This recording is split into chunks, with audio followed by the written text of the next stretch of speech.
Hello, everyone. Good morning, good afternoon, good evening, wherever you are in the world. Welcome back to the fight room. We are live for Moses Itauma versus Jermaine Franklin. And Brad Pauls has scored an absolutely incredible knockout. I was watching it as I was getting this ready. It was absolutely insane, honestly. Yeah, wow, what a stoppage. Down on all the scorecards. This is why boxing is the best sport in the world. I wish I was live for it when it happened, but what a knockout that was. Absolutely sensational.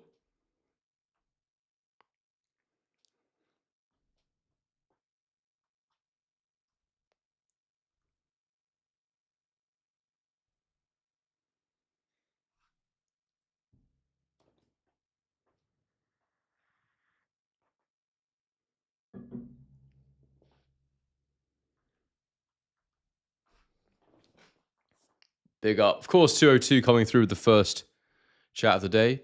Watching USA versus Belgium. We'll leave stream on to help algorithm. Thank you very much, bro. Appreciate that. I'll let the numbers get up a bit first. I need to see more sats. Let me get my card ready for the next fight. Who we got next?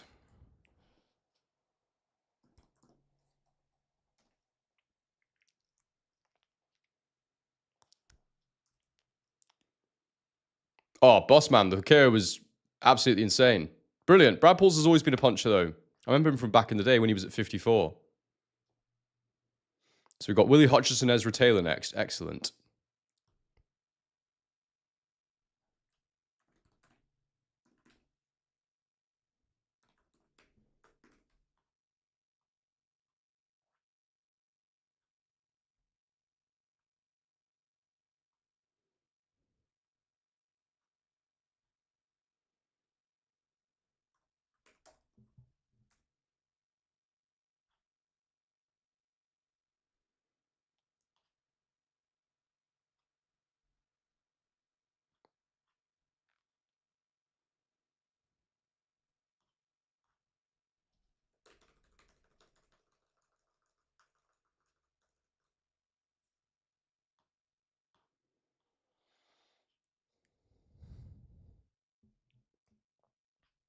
It is a 10-rounder.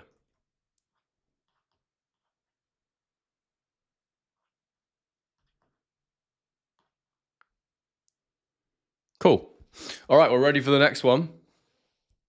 Big up Christian, long time no see. I know, it feels like we haven't been on one of these for a proper fight with some hype live stream for quite a while. So it's definitely very, very good to be back.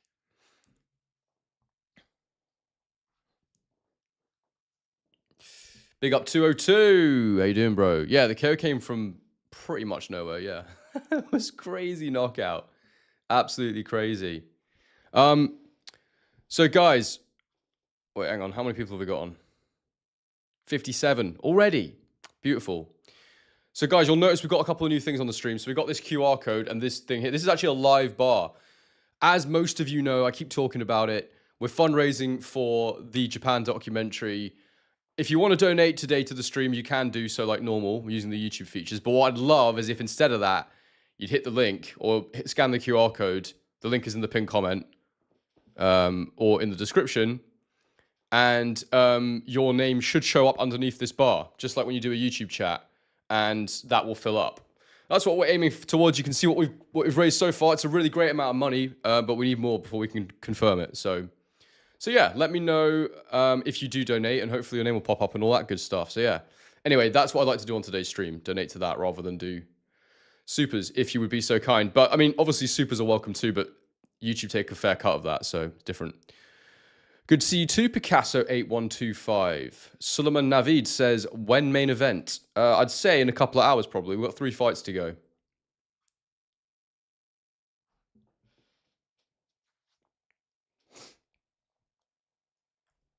Fight card is a banger. Yeah, I was watching the Pauls fight before I came on. It was great. And apparently there's some good fights earlier as well. Unfortunately for me, daylight savings means it's currently 6:45 a.m. So, yeah, I didn't wake up to watch all the earlier fights. And that's part of the reason why I don't see a lot of the undercard stuff, is because it is so early for me in Australia. And it's been all right recently. Like in the summer, it's fine because in my summer, it's fine because of daylight savings. The other way means that I can watch most of the fights at a reasonable hour in the morning. Whereas now I'm gonna have to get up at like 5 a.m. So back to that, which is gonna be a bitch, but it is what it is. If anyone watching hasn't got DAZN, by the way, there's a link in the description. Of course, as ever. Look at this. Look at this heavyweight season. Look at that. It's absolutely stunning. The fights that are coming up. Absolutely brilliant. Now is the time to get DAZN Ultimate. It is clear. So if you want to get it, the link is in the description. DAZN is killing it right now. All the promoters they've got and everything. It's sick. Yeah, if you see me moving around a bit in the stream, by the way, guys, it's because I've done my neck. I don't know what happened. I've been training really hard. And I've been getting in really good shape. I've been doing a load of rehab stuff lately as well. I've had these issues with my Achilles for a while, so I've been trying to sort it out. And I went to bed, and I was like, oh, I'm in great shape. I'm in the best shape I've been in ages. I went to sleep, and I woke up at 3 in the morning, and my neck had just completely seized up. This was 2 days ago. And I anticipated getting quite sore on today's stream, so hopefully it won't be too bad. But yeah, if you see me moving my neck and stuff, that's why. I need to try and ease it off and keep it loose. Matt Borgerson coming through with a couple super chats. Thank you very much, bro. Appreciate it. First one. Paul's implemented the strategy where you stop using the jabs so they don't get countered. Proved effective. And bam, the 1-2 out of nowhere. No, you make a fair point. Like, you're not going to... It's going to be harder to win a fight on points doing that. But to get the knockout, it's a great strategy, and that's what you needed. So, yeah, very good. 202 says, I donated $10 again. It looks worse in British pounds, lol. Why couldn't it be Aussie dollars where I feel like a baller? We need to make people think that it's a smaller amount of money, 202, so that we can raise more funds. If you donated, surely this should be popping up with something here. Did you do it just now, mate? Because if you did, like, your name should come up on this thing. Yeah, there we go. I need to make this bigger so we can see it. There we go. 10 by Christian Lewis. Oh wait, it's disappeared again. So it must just come up for a moment. This is my first time using this live tool for GoFundMe. So yeah, I'm kind of experimenting with it. So if you donate people, your name should pop up. Christian, thank you so much. That's awesome. And is it changing? It should be. Maybe it takes a bit of time to update or something. Matt sent another super chat, sorry. Let's be real, though. The Chisora Wilder undercard is one of the worst undercards we've seen in a very, very long time. It's honestly embarrassing. What is the undercard for that? Let me have a look. Let me see.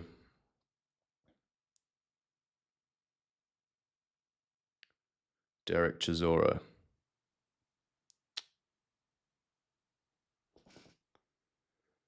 It'd be one of them where the main event fighters just take all the money, I suppose. Let's have a look. Event.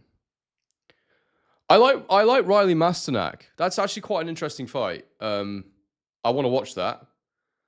I don't know about Endry Saavedra, who Denzel Bentley's fighting, and then the rest are, yeah, kind of not particularly fights of note. It's not a great undercard, you're right, but I am genuinely interested in Riley Masternak. I'm really interested to see what Vidal Riley can do in his career. I think he's a talent. Aren't you British? WTF? I am British, but I live in Australia. I've been here for nearly 2 years. Chaos Agent, hello, welcome back. We ready at the co-main? Says Mick. No, we've got this one, then one more. There we go. Now it's working. Thank you for the 10, Rune Nelson. You're a legend, mate. Really appreciate it. That's very kind of you. And I think the bar did move up as well. So yeah, guys, for those of you that are new on here, we're doing this today. We're doing the GoFundMe instead of YouTube Supers, if you wouldn't mind. Supers are welcome too, but like, we're trying to get this fund up for the Nue Nakatani documentary. The link is in the pinned comment and the description. Mr. Bud says, yes, Henry, salutations to yourself, my friend. John Reed says, why did you decide to move to Australia out of interest? I get asked this quite a lot. I think a lot of people in the UK right now are thinking about making a move to Australia, which is why everyone's asking. Why did I move? So I'd already left the UK. I'd moved to Bali, and I was living in Bali for a couple of years. I just felt like my career and my life and what I wanted. I realized Bali wasn't going to work for me long term, and it was thinking about like, where do I go instead? And then I met my now girlfriend while I was in Bali, and she's from here, so I moved here. And it was an easy decision, to be honest, because I didn't know where else to go. And I really liked Melbourne when I visited a few times, and I was like, yeah, this could be the one. And honestly, it's the best city I've ever lived in. I absolutely love it here. It just works. It's just got a bit of everything. It works as a city. It feels kind of British, but not the UK at the same time. And there's lots of Brits here, and most of the Brits here are pretty cool as well, because they've obviously all had a similar mindset to me where they've looked to get out. So yeah, pretty cool.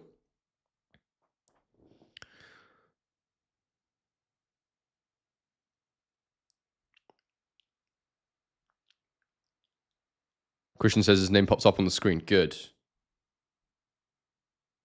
Oh, right. All right. So, yeah, okay. I don't know what your real name is. You have told me before your real name, TO2, but I can never remember it. Thank you for the $10 super chat. I'm spammed out. How much do you listen to a 15-minute pod and how much do you listen to a 15-minute pod and record your thoughts? I did one on the server recently. Would love for you to hear it. Oh, is that Kevin? It might be. How much do I listen to a 15-minute pod? I don't really listen to much, to be honest. I mean, the only stuff I really listen to these days with how busy I am is I just put the boxing interviews on in the background so I can get the latest information that I need for my videos. I don't spend loads of time just like watching stuff for fun. Not that I don't enjoy it, I love it, but I just haven't had time. So yeah. But I haven't been on the server for a little bit either because life's just been fucking crazy. Basically, my phone's old and rubbish. I had to delete Discord off my phone because I ran out of data storage, and I've just not been dropping in because everything's been hectic. I'm moving house. Had a bit of a sad time with my family, so I've got to drop back to the UK. I'm trying to keep up with the schedule, client work. It's been nuts, but yeah, I'll drop in on the server soon, and I'll have a listen when I get time, mate. Maybe when I'm traveling, I can do it. Drummer's at it again, says, thank you, Henry, for all your work. You really stood out among many boxing fans as the go-to voice. I appreciate it, mate. Thank you. It's very humbling to hear that. And also, I'm not sure it's true that I'm the go-to voice, but we're trying to get to that point where we would be, you know? Are there lots of spiders and snakes in Australia? I've not seen any. I hear about them. People have warned me about them, but I've not seen any yet. Tino Extreme says, hey, Henry, love your content. Who do you have in Fundora Thurman? Haven't heard your take on it yet. I did do a quick live yesterday. It was a real crappy live, to be honest. It wasn't my usual standard because I was kind of rushed formulating my thoughts, etc., etc. Yeah. But anyway, I think that basically, stylistically, I like Thurman in that fight.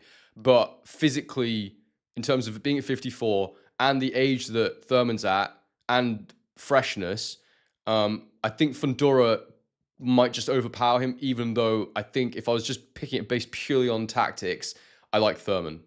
So it's a difficult one to pick. I'm not making a real definitive pick, but I'd probably just edge Fundora for the freshness. I think that Thurman will have to walk through some fire to get his work off. But it's close. It actually is close. It might be a bit of a landslide either way because the factors are so distinctive. Like, you've got one that is physicality and one that is tactics and style. But yeah.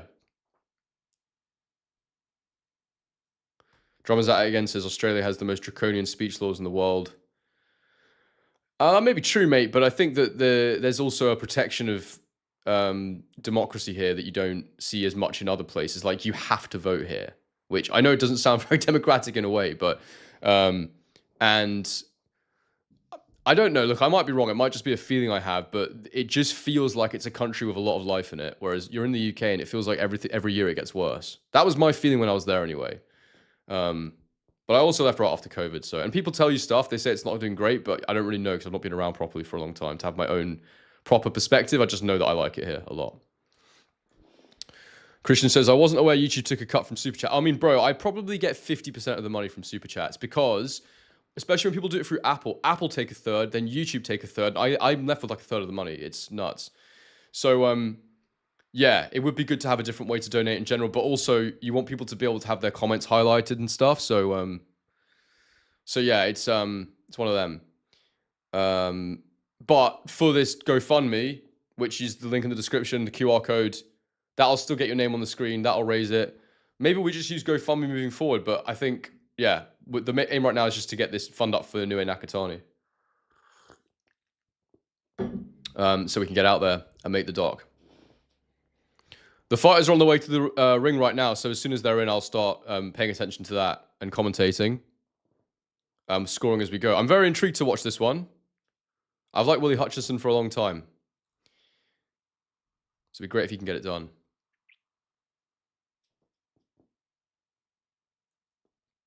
Bro, please move your sign to the middle. It's cutting my OCD. I'm sorry about your OCD, bro, but I can't, because then it will just be in a bad... Basically, I'm in a place right now where I'm about to leave, and I can't change... This is hanging on... I wish I could show you. I can't bother to move my camera. This is hanging on a... you know those like drawstrings for the blinds? It's hanging off one of them because there's a window there and there's a window there. There's nothing in the middle, so there's no way of hanging it. So basically... it's there for a reason. In the next place I'm going to be in, my hope is that I'm going to get some shelves behind me and I'm going to like build a set properly. And it might look better. I would like it to look better. So yeah, I'm going to do my best with the next place because I should be living there a bit longer to make a better set. I've got a room set out for the studio, so we're going to rebuild it. If anyone has anything they'd like in particular actually for the new studio, do let me know in the chat because I will make an effort to make it better. Big up Angel D'Angelo for the 15 for the documentary. That's awesome, bro. Thank you so much. Much appreciated. You're a legend. And yeah, the goal with this doc, I want to make something unreal. And we're having conversations with members of the fighters teams. I've found this young talent out in Japan. He looks absolutely sick. We're going to go and meet him. I've got, I won't say who, but I've got one of Inue's former opponents that's agreed to talk to me. It's going to be unreal. And then just getting in Japan, viewing the city, it's going to be class. I'm hoping to get Matt on a chat soon, the guy who's going to film it, so he can show you some of his work, so you can get gassed about it. If we have time, we'll do it. Hell yeah. Heck yeah, Angel says 202. Exactly.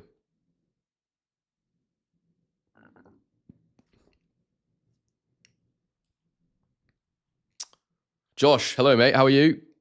I like Ezra, but I feel really experienced will carry him through on points here. Maybe, mate. I've not studied this fight at all. Ah, Crimson Jackal, your Angel. Thank you so much. Big up the Crimson Jackal. I recognize your username. This happens with so many people that I don't know their real names. I know their usernames. It's like... It's one of them.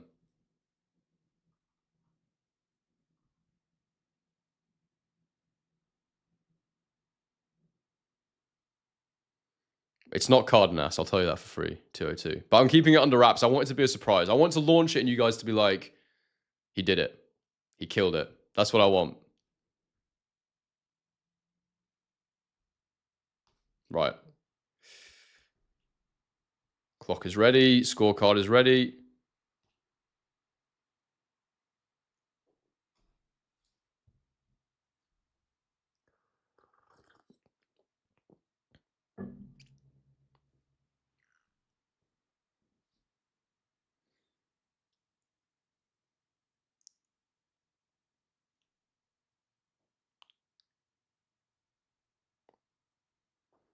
You will enjoy Zama. Where's Zama? I don't think I'm going anywhere called Zama. Agreed, Josh. We don't see Moses enough. Exactly. That's the thing. Like, he's in that growth stage where you want to see him lots. It's been a frustration for me. I made a whole video about how he's not fighting enough. Just for his development, when you look at the other greats' development at the same point in their career, being pro for this many years. What fights are left before the main event? I keep forgetting what the other bloody fight is. It's, hang on a sec. It is a good fight. I just keep forgetting.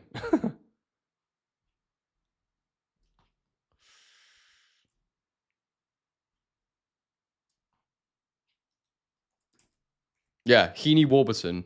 That's right. Suleiman thinks Moses versus AJ is the fight to make. I don't know why AJ would take that. Which other commentators and pundits do you rate? I've got a lot of time for Duke McKenzie. Duke McKenzie's excellent. Pundits that I like. I think Sonny Edwards is good. I think Paulie Malignaggi is good. Andy Clark. I'm a big fan of Andy Clark. No worries, Shazar. I'm glad you're enjoying the commentary. Who else do I think is a good pundit? I think Darren Barker gets more stick than he deserves. I think he makes some valid observations. I don't know why people... Maybe it's because people see him as being like too matchroom or something, but... I mean, obviously he's commentating for DAZN most of the time, but Barry Jones is very good, GG Memore. I agree with that. Josh likes Paul Smith. I think Paul Smith's okay, yeah. I think like with some of them, you have a bit more of a blend of like expertise and charisma, because you do want some charisma. I actually think Dave Allen is a fantastic pundit. He's so good to listen to. He brings a bit of a uniqueness of his own character to it, so that helps as well. But you know, all know I'm a fan of Dave as well, so of course we're going to say that. It's probably a bit of a biased take. Alex Arthur's good, yeah. Right, here we go. The fight's getting underway, so I'm just going to get my clock ready. 202 likes Algeria on Pro Box. Andre Ward is fantastic, Tino Extreme. All right, here we go. Are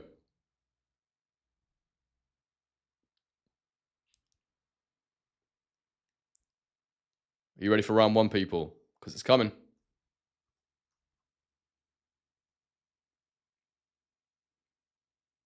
We're underway in round number one. Let's see what we got here. Taylor reaching the jab out to start the round. Nothing touching so far. Dips his legs down. Willie Hutchinson with a lead hook landing straight away. It was a beautiful shot. He's so confident in the way he attacks Willie Hutchinson. I really enjoy watching him box. A straight right hand as well lands. Straight away into it. Found the range immediately. I didn't predict this one, Mr. Bud. Body jab there from Ezra Taylor. I don't know enough about Ezra Taylor, to be honest, to predict this one. I'm just going to watch it and call it for you, and I'll let you know what I'm seeing. Jab upstairs from Taylor just falls short. Counter left hook to the body there from Ezra Taylor. That was super sharp off the jab of Willie Hutchinson. Oh, there's a lead hand from Willie Hutchinson that lands as they throw at the same time. Now Willie Hutchinson's on the front foot already, and he's switching to southpaw. As he's switching back, Taylor catches him pulling backwards a little bit there. Big up, Jack Tapping. I hope you're good, mate. Body right hand to the body there from Ezra Taylor, then a right hand back to the body from Willie Hutchinson. This is going to be close. Double jab there from Taylor, the second landing to the chest.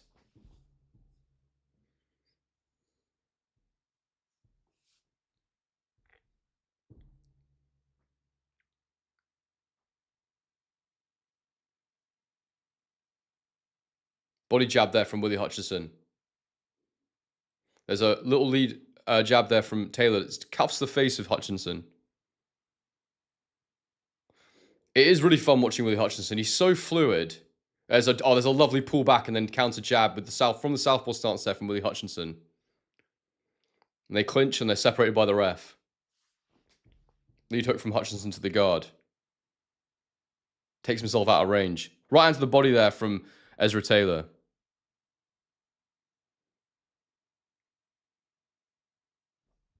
Minutes to go in the round. It's a close one so far. I think I've got Willie Hutchinson just edging it, but it's, you know, a couple of clean shots away from being even man's round, in my opinion. Double jab from Taylor, just missing. Oh, there's a counter right hand over the top there from Taylor, but it just misses. Body jab from Taylor.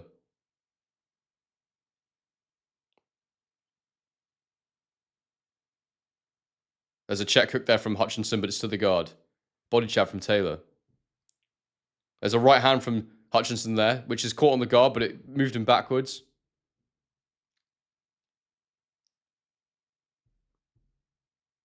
There's a right hook to the body there from Hutchinson and a counter left from Taylor in reply to the head. Oh, there's a right hand from Hutchinson as well to the head. Ezra Taylor falling short with a 1-2. Yeah, I think that's Willie Hutchinson's round there in the opener, but it was close. It's going to be a really good scrap, this. Oh, wait, I've done the card the wrong way around. You're supposed to have the A side at the top. Oh, well, we'll just do it like this.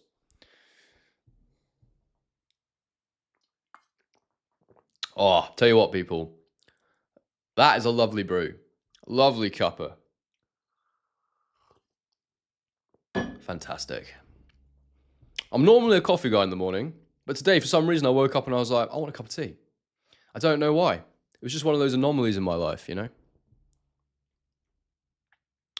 Guys, for those of you that are on, rather than doing supers today, please hit the link for the GoFundMe, and it will donate directly to the fund we're raising for the documentary in Japan.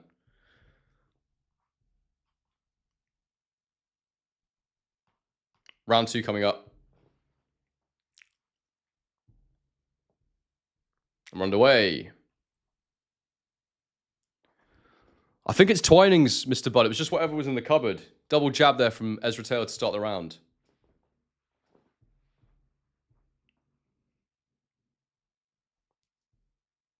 Oh, Ramone mode. Hello, mate. How are you? Hope you're good. I think Taylor's trying to get on the front foot here a little bit. Body jab from Hutchinson. I think Hutchinson's feet are very good. CC Gamers says, what up, Henry? Let's enjoy some boxing, my friend. My friend, we are enjoying some boxing. I'm glad to have you with us. There's a 1-2 that misses from Taylor. Just dipping under it there, Hutchinson.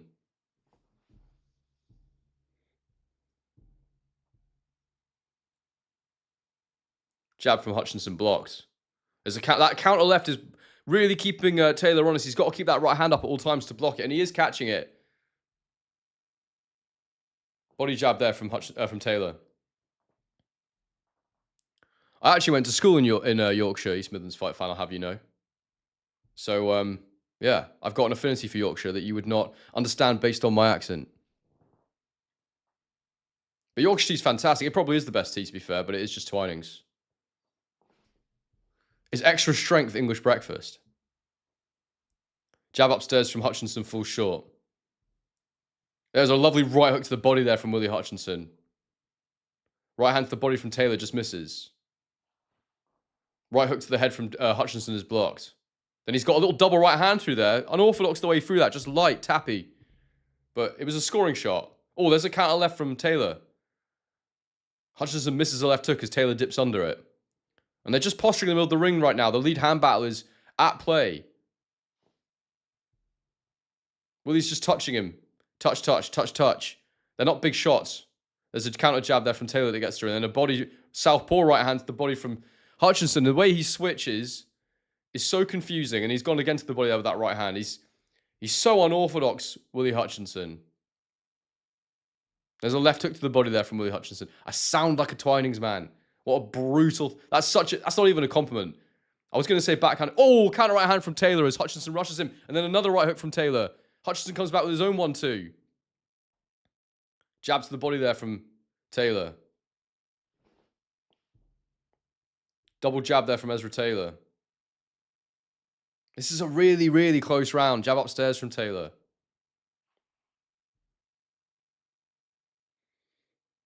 I think that Taylor's scored the bigger punches this round so far, but Hutchinson's been a bit more active.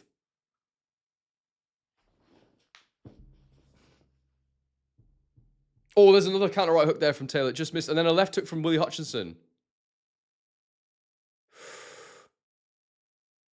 Oh, that's close, man.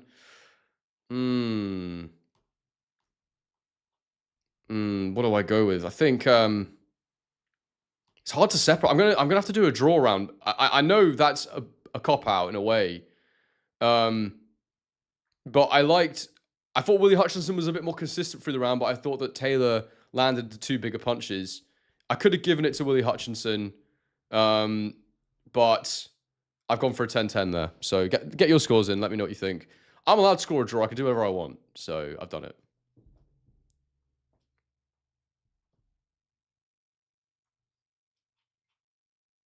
Round 3 coming up next. Anyway, back to that guy who called me a Twinings guy. I feel like saying you sound like a Twinings guy is like saying you're an absolute twat, basically. But, you know,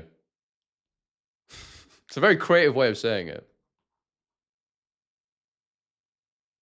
Round 3 is underway.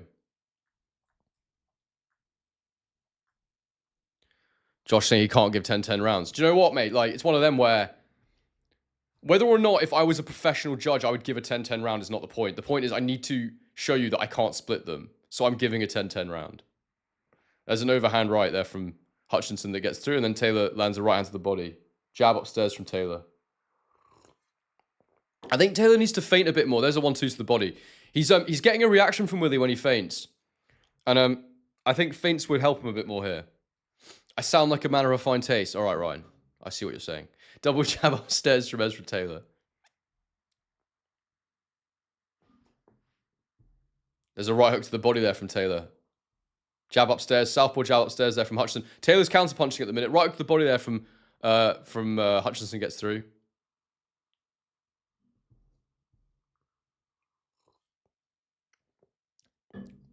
You sound Southern whenever I've been there. It's always 20s. Do you know what's mad, mate? Is that I've not spent that much of my life in the South. There's a hook to the body there from Taylor. I lived in London when I was a baby for like a couple of years or a year. And then I lived in London for 1 year as an adult. Outside of that, I've lived in Scotland and Yorkshire and Manchester. So I could, yeah. Hook to the body there from Hutchinson.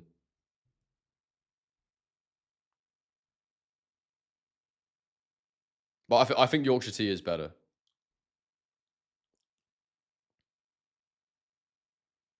Anyway, I should really just focus on the fight, shouldn't I? Oh, there's a lovely southpaw jab that lands for Willie Hutchinson, and he slips away. He's so good when he gets his head movement going like that. He's so fun to watch, Willie Hutchinson. You know, when you look at the talent he has, you do feel like he should have achieved a lot more. He's such a great fighter. Beautiful style, just fun to watch. It's like watching, not to say he's winning clearly, but it's like watching Adel Tarapt in the championship. Like, when he fights a certain level of fighter, he looks incredible, but then you put him up with the top boys and suddenly he comes undone. But he's just got all that creativity. He's like one of those, he's like a number 10 playing in a lower league that's like not great in the Prem, but like unreal in the lower leagues. Lead hook from Taylor just misses. There was a right into the body that got through for Hutchinson there. Double jab from Taylor misses. Oh, lovely counter left hook from Hutchinson. That was good.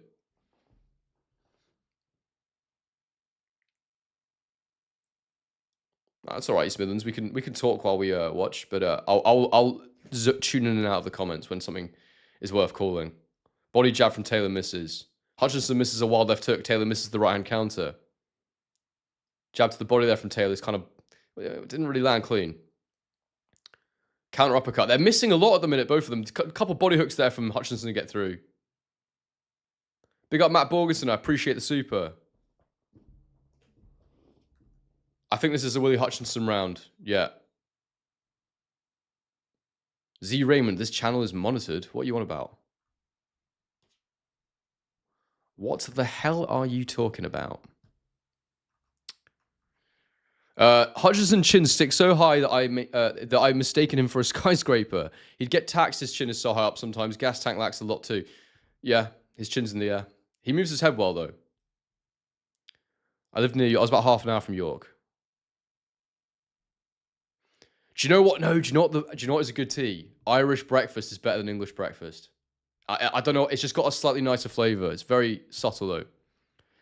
He doesn't know how to use his stamina properly, Hutchinson. He throws too much with little effect, which tires him out in the long run. You are correct about his gas tank, mate. You are. But from a talent perspective, he's got a lot of talent.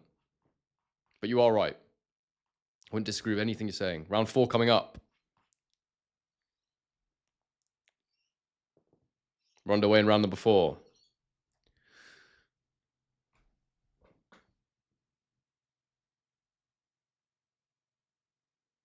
You do feel if Willie got a bit more disciplined, he's got the skills to beat the best of them.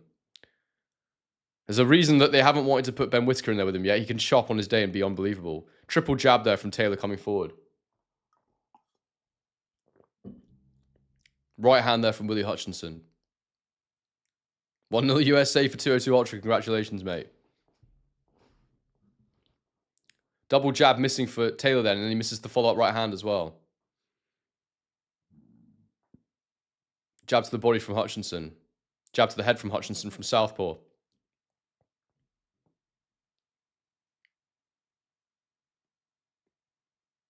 Right hand from Taylor missing. Follow-up jab misses as well. It seems like Taylor's a bit too... He's just not fast enough to get to Hutchinson. He's going through multiple phases, but Hutchinson's getting away from all of it. But Willie is quite negative at the minute. Daz Pierce, thank you for the super, mate. Thanks, I'll stick around for the main event. Yes, you will, mate. Good to have you. Yeah, we're live for the whole card. And possibly for Thurman Fundora later, depending on how timings work out. I got a lot to get done today. Got to do my reaction video. They're clinching at the minute, by the way. Not a lot happening. It's a very cagey fight, this. I feel like when you're watching Willie Hutchinson, there's not really a game plan. I think he kind of is creative of what's in front of him, and I think he would benefit from having a game plan and using his skills in the context of a game plan. That's the feeling I get. I might be wrong. I might just be how he fights, but body jab there from Willie from the southpaw stance.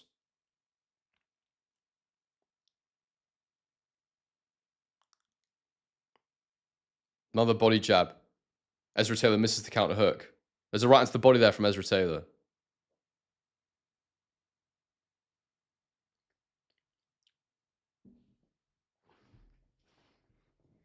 So random how Shelley Finkel guides Willie Hutchinson, isn't it? Willie slipping multiple jabs there and then a right hand. He's doing a lot of slipping and then just sort of pot-shotting at the minute. Missing a wild left hook. Ezra Taylor nearly caught him as he was pulling out, but there's a right hand from Taylor that gets through.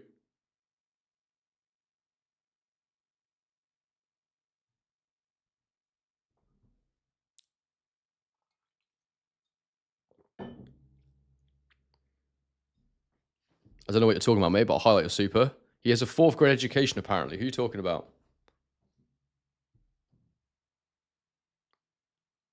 Counter right hand from Taylor misses.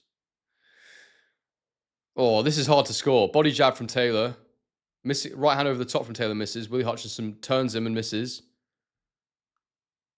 It's kind of another nothing round. Like, no one's really landing there.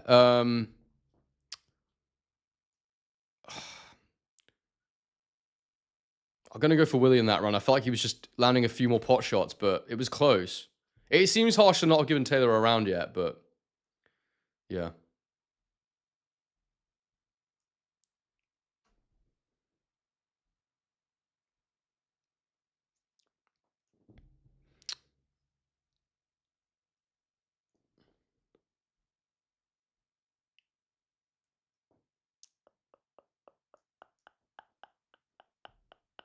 Josh has got it 2-2. I can see that, mate. These are close rounds. I'm not... Yeah, I wouldn't have a problem with someone having a different scorecard from me at all. Guys, if you want to donate to this thing, Japanese boxing documentary, the link is in the description or pinned comment, and you'll donate directly to me going to Japan to go and make a documentary about Inoue Nakatani and Japanese boxing. Round 5 is underway.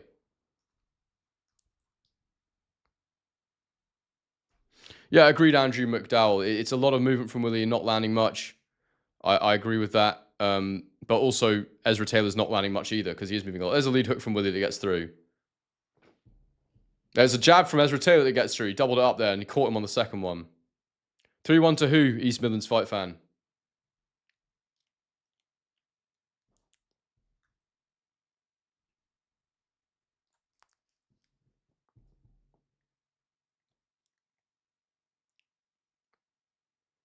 How many people have we got watching right now, by the way, guys? Can someone comment? I can't look at the minute. I'm interested to know. Jab to the body there from Willie Hutchinson.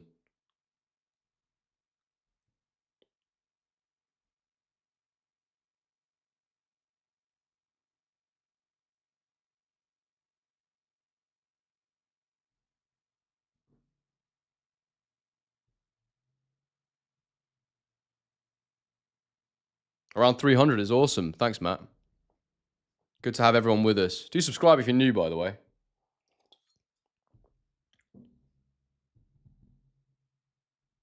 Yeah, class. There's a good number of people. We still got a couple of fights to come as well. Yeah, do hit the like button, innit? It fluctuates. Like, right up to the body there from Willie Hutchinson on the inside. There's very few clean shots to call right now. It's very cagey. Willie's doing a lot of interesting moving, but not offering a huge amount in attack. Yeah, 100 likes would be lovely. East Midlands Fight Fan, agreed. I'm on the tee, Daz Pierce. A couple of hooks to the body. And then a right hand gets through from Willie there. Ezra with a jab that's straight a little low for me. Lead hook from Willie Hutchinson lands. It was lovely. Check hook. You know, as Taylor gets tired, he's going to have to stay diligent with keeping that right hand up because Willie's always looking for that check left hook. 1-1 for 202 in his football game. I'm sorry, mate. Right uppercut to the body there from Taylor. Taylor's breathing pretty heavy here. He is very muscle bound, I have to say. And, you know, he doesn't look like he'd be as economical as Willie Hutchinson. Road to 100 likes, says Alec McCannis, 259. Agreed. That would be lovely. I would appreciate that. Body jab there from Ezra Taylor. Right hand to the head there from Willie Hutchinson. Yeah, Willie's doing well in this round. The check left hook in particular landed nice earlier. But again, it's still a bit inconsistent, the work. It is kind of pot-shotting. I do agree, Daz Pierce. A 10-10 can be a cop-out. But I just need to, reflect that I thought the round was a draw. That I couldn't split them. And whether or not a judge is allowed to do that or is encouraged to do that is not the point because it's my stream. But that was a pretty easy round for me to score.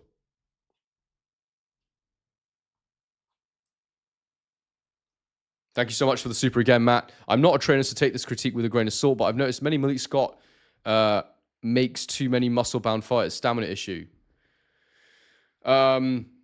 Yeah, it's interesting. I don't know. It might just be the kind of fighters he ends up with, and that's their body type, rather than him making them that way. But I don't know. I doubt he's doing their S&C as well, but who knows? Maybe he is.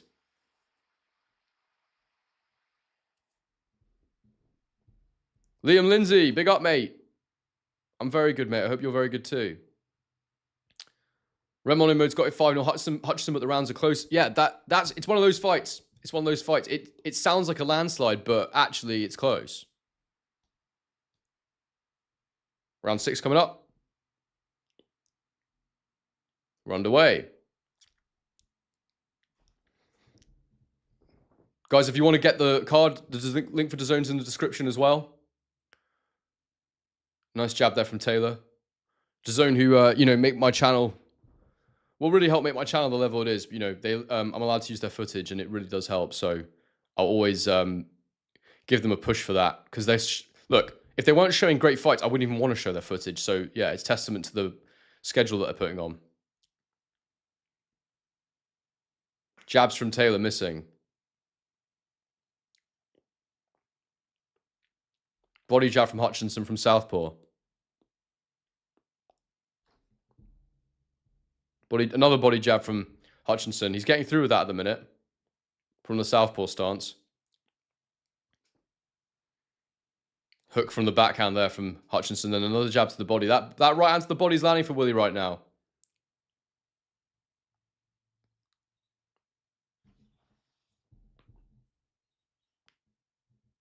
There's a jab right into the body from Taylor that lands. Oh, there's a counter left hook there that gets through from Hutchinson, sorry.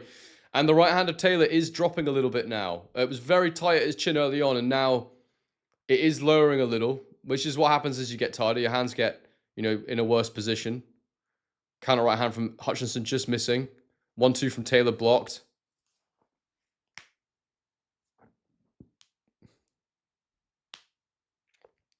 They've got Daniel Dubois in the crowd. Fabio Waldy's there as well, so I wonder if they're going to get them in the ring at the end of tonight.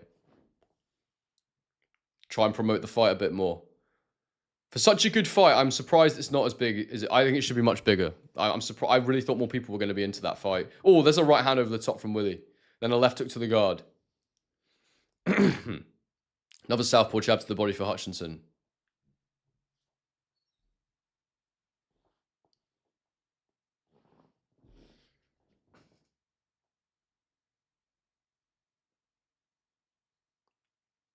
Lead shot there from Willie Hutchinson, just missing as Taylor pulls back. Jab to the body there from Taylor. It's the counter left hook again, just missing from Hutchinson. And it is the southpaw jab of Hutchinson to the body that has got him up in this round for me right now. Right hook to the head there from Hutchinson is blocked. Right into the body missing for Ezra Taylor. I think Willie's just slightly had the better judgment of range. Do I think Alan should fight Hergovich? That's something we can talk about in between this one and the next one. So if you do me a favor and ask me again, mate, to remind me, we can talk about that.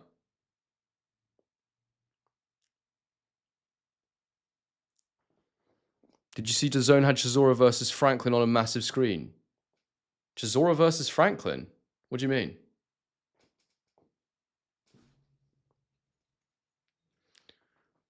All right. Another Willie Hutchinson round, just consistent with that lead hand to the body.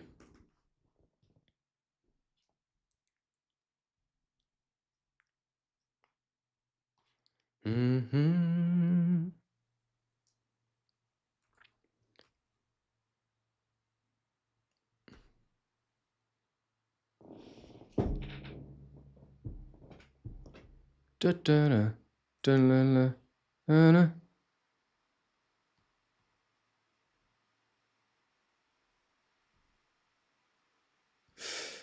Awesome. Yeah, guys, if you want to know what this is all about, going to Japan, hopefully. We're raising the money for it. If you donate, your name appears on the screen, just like a super chat, but it's free GoFundMe, so the link is in the description and pinned comment. Round 7 is underway.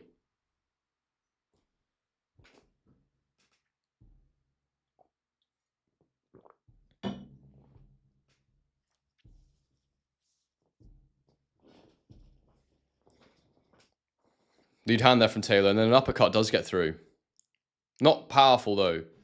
He's not fluid at all, Ezra Taylor, I have to say, and I think his rigidity suits Hutchinson and the way he boxes. You sort of feel like if he wasn't quite so muscle-bound, he might have a little bit more speed to him.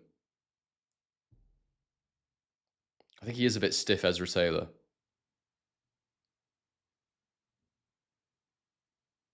Missing with the right hand. Willie's good, but he has fought like a bit of a spoiler in this one, I have to say, and it has made it quite cagey. But he is winning, so... Oh, I see what you're saying, Jack. So they put Chisora versus Franklin on a poster. What? That's confusing. Body jab from Taylor. Oh, lovely counter uppercut, then a lead hook from Hutchinson gets through again. He's not really changed what he's doing in the fight, Hutchinson. It's just that as Taylor's got tired, what Hutchinson's doing has started to land, in my opinion. Jacko Flynn says Itauma round 2 or 3. I've got him. My prediction was rounds 1 to 3. I tried to be as specific as I could with my prediction because it's too easy to say Itauma will win. So you've got to try and make it hard for yourself. That's what I've done. So I've gone really specific. But I'll take the W if he just gets the knockout. But yeah, real specific rounds 1 to 3. Right uppercut there from Willie Hutchinson. Oh, there's a lovely backhand from the southpaw stance. Switching so quickly.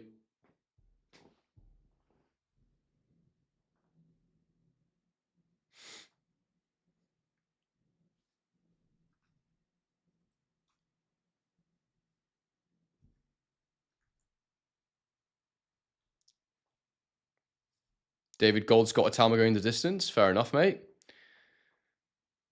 From my analysis, I don't see how Franklin will get through it unless his chin is just made of something else. But we'll see what happens. It's going to be fun to watch. Just fun to see. There's nice catching of the shots there from Willie. He's staying in the pocket a bit more now and parrying.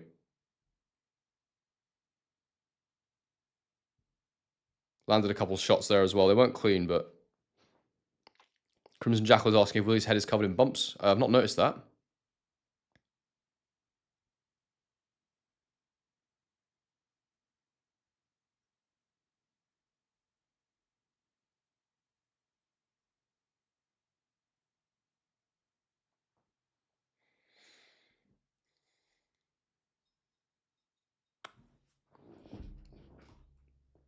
Yeah, another Willie Hutchinson round, I think. I'm not seeing much from Ezra Taylor. Kind of he's lacking a creativity to his approach. We've hit 100 likes, people, so thank you very much for that. That's awesome. You're all bloody legends for that. We'll keep it rolling, hopefully.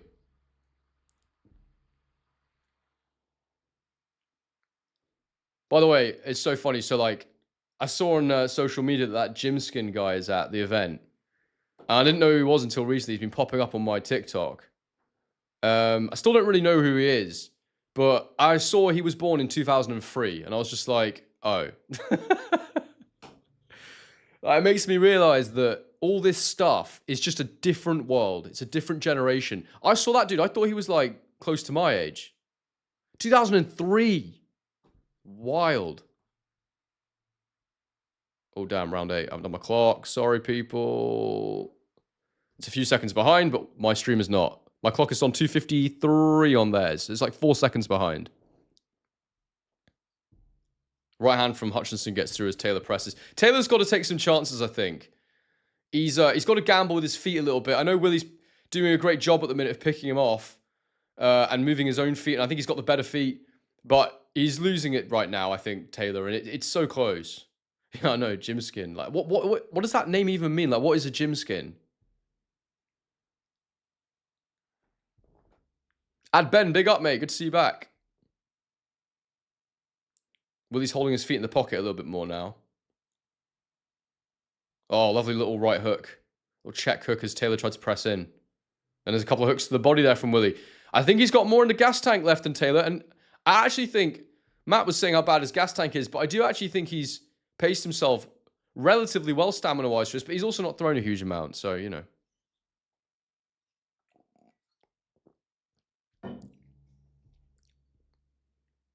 Willie hitting the guard a lot. Taylor coming back with counters that miss completely because Hutchinson's moving his head well. Boxing's good, isn't it? This isn't the most exciting fight, but boxing's bloody good, isn't it? What? So Jacko Flynn, who's replied to my Jim Skin comment, what is Jim Skin? Like, who is the guy? Because he's come up and I just see him like walking around. Like, what does he do?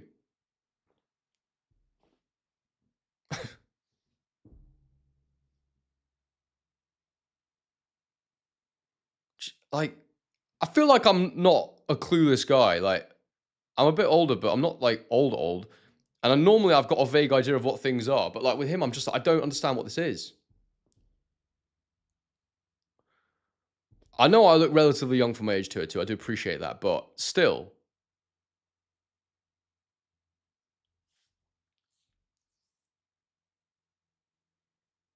I know I've not really called much of this round, by the way, because nothing's landing. There's another little counter right hook there from Willie over the top. I know he's an influencer, but like, how do you become, like, to be an influencer, you have to have like influence, right? How did he get influence? What did he do to gain that? Is he just a gym guy? That would make sense, obviously. Taylor's throwing a lot more than Hutchinson this round, but none of it's really landing. Oh, there's a right hand over the top from Taylor. It just caught Willie a little bit. Or at least it looked like it did from the angle I saw. How old am I? I'm 35 years old, David Gold. I was born in 1991.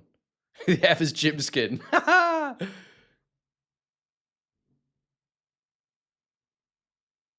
See, Taylor throwing more punches this round, but like, none of it's really landing. And Willie was pot shotting still, but he barely landed any pot shots.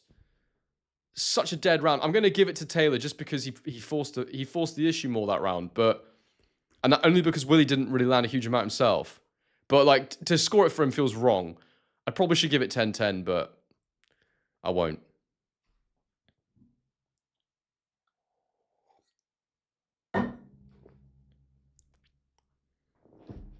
Ujama Flip was born in 1967. Big up yourself, mate. Going strong. Miles Carey in the chat. Big up, bro. But you didn't give me your greeting. So I love Miles. Every single time Miles writes a comment, he writes big up from the Great White North. And I love it. It's so funny. I chuckle every time I see it. I love Miles Carey. What a boy. Right, round 9. We're underway in round 9. Like, Miles Carey, even though I've never met him, and I probably never will, he's got his own brand in my head. What a guy. Right. Right hand over the top from Willie misses. Jab, southpaw jab to the body lands for Willie. He looks like he's starting this round with a bit more activity. Another jab to the body there from Willie. So the man says, holy unk, you look 27. Holy unk. Holy unk. That's crazy. I only just learned about unk in the last, like, I don't know, maybe the last few months. What's your real name, Ujama Flip? I won't remember. I don't know why I'm asking. I asked people's. I had a new hairdresser yesterday, a new barber, and he told me his name, and I forgot it instantly, and I had to keep reminding myself what his name was, and now I don't remember it again. I'm so bad. And then people think I feel bad because I think people think I didn't value like the interaction I had with them or whatever, but I genuinely just, for whatever reason, can't remember names very well. So yeah.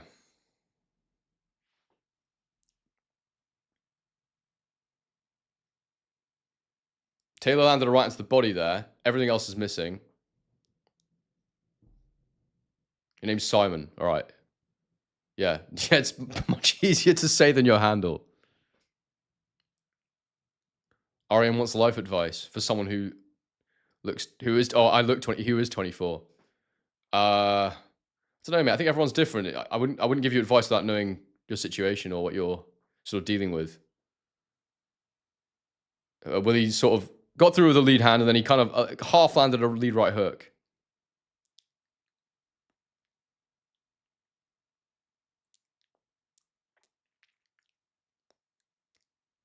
Oh, Jacko's described Jimskin. I actually want to read that in a minute. I'll get back. I'll scroll up for your comment in a sec, mate. I want to actually let me highlight it so I can read it. Hutchinson landed something there, I think, as he was pressing him. Taylor's trying, but like he just can't get his feet into the pocket for long enough to land anything. I agree, Josh. Ezra does look one-dimensional. Why is my nose so red? Do you know what it is, right? My nose is probably slightly redder than the rest of my face, but it's this neon sign. Because it makes the room red, it makes my nose look redder. But I have noticed that. I have have quite a red nose. I don't know why. It's just one of those things in life that you have to accept about yourself. I don't know. I don't know what the deal is.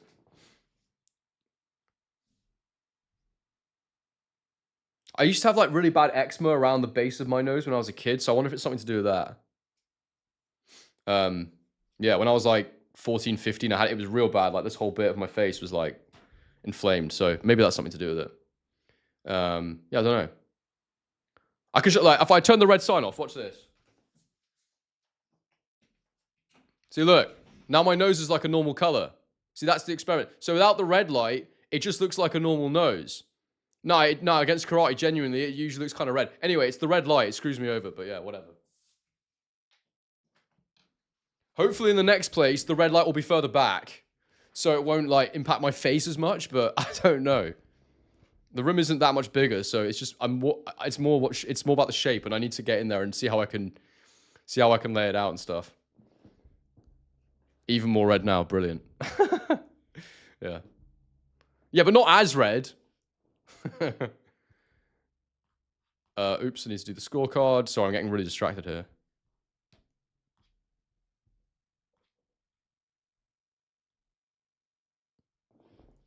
Round 10 is underway. A guy called Rudolph. That's brutal.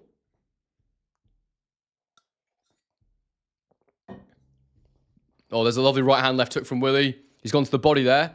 It looks like he's stepping up the pace a bit in round 10, sorry. But the final round nonetheless. Right hand over the top there from Taylor. Oh, lovely lead hook from Willie. Taylor stumbles back. Oh, there's a double jab from Taylor that gets through, though. Willie's obviously wanting to compete a bit more in this round. There's a right hand that's got through from Taylor there, but Willie was rolling with it the whole way. Jab to the body there from Orthodox from Willie. Now he's back in southpaw.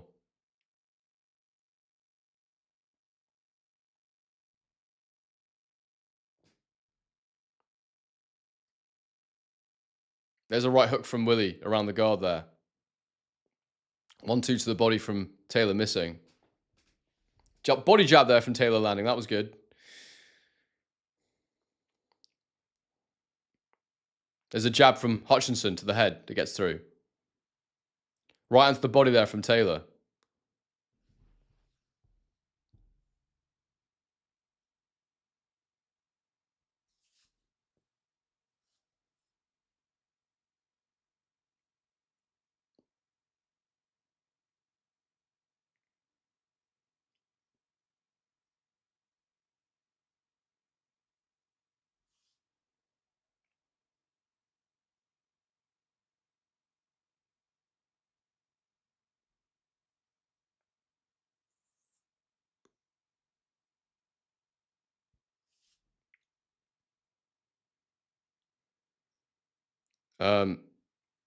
Sorry, I'm not saying anything because nothing's happening. Then Willie lands a jab. I was just observing for a moment there, but like there's a lot of posturing, but not much landing, I should say.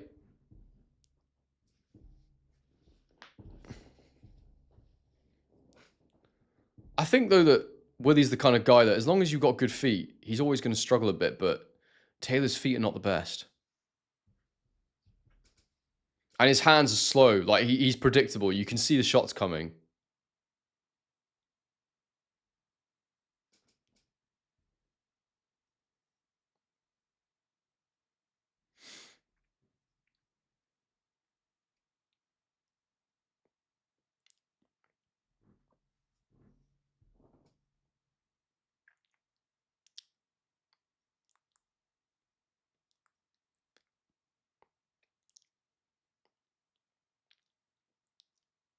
Big right hand to the body missing for Taylor.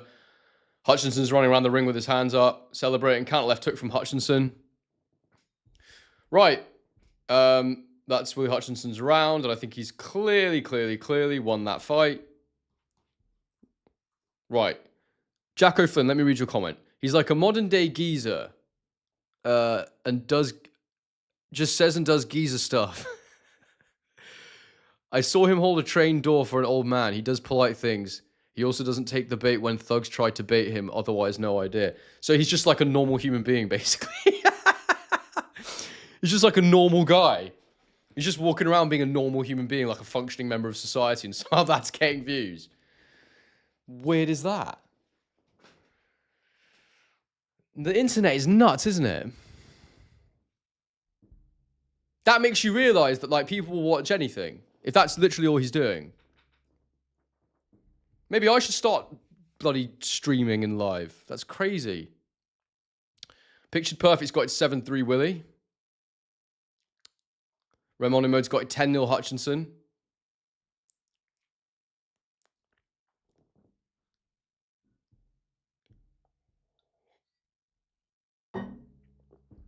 Just a nice person doing a stream, exactly. It's like how is that? What is that? How is that? It's just mad.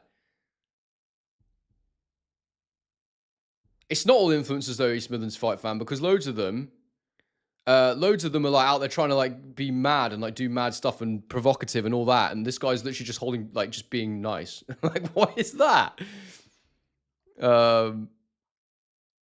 Jim Skin shoulder drop is the wave. What does that mean? What's a shoulder drop? Is it a dance move? He danced to Madonna and she ended up back in the charts. Is that... Yeah, but how did... I get that he's got influence, but I'm trying to understand... Like, I couldn't dance to Madonna and get it back in the charts. I'm trying to understand how he's got influence. I don't doubt that he is an influencer. 9-1 Hutch for a couple of people. Guys, do consider banging a like on the stream. Over 300 people in, which is great.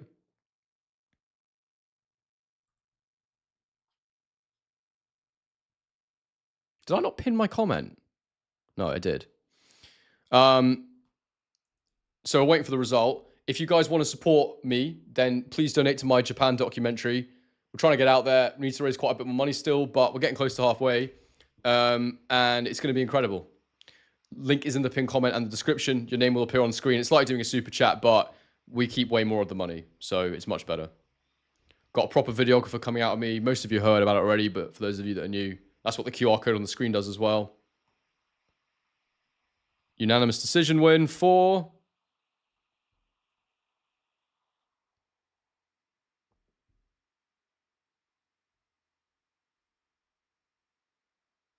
Yeah, Willie Hutchinson. There you go. Easy to call that. Would have been a bit of a robbery if you hadn't got it.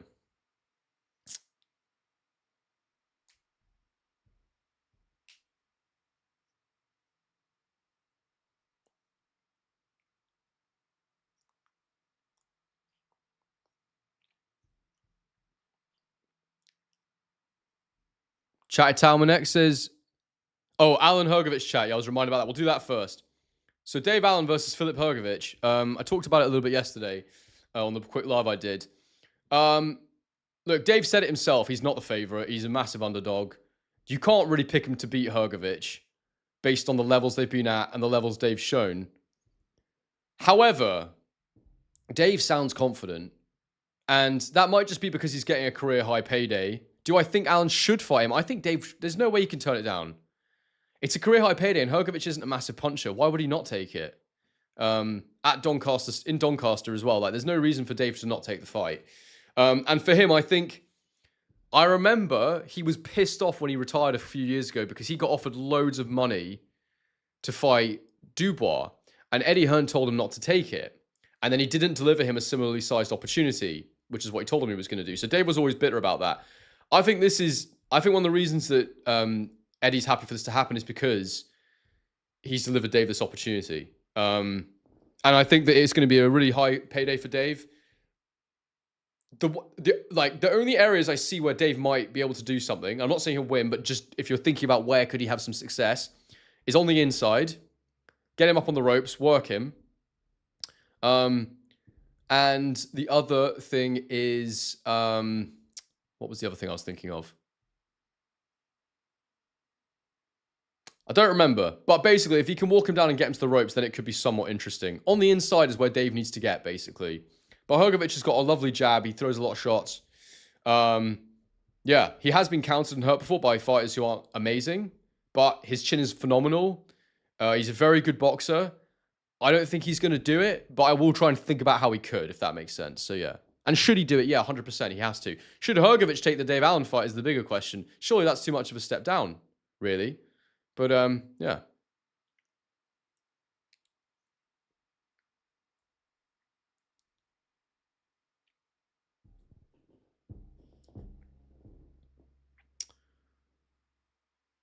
But yeah, any questions you guys have got, get them in the chat. We'll talk about them before the next fight.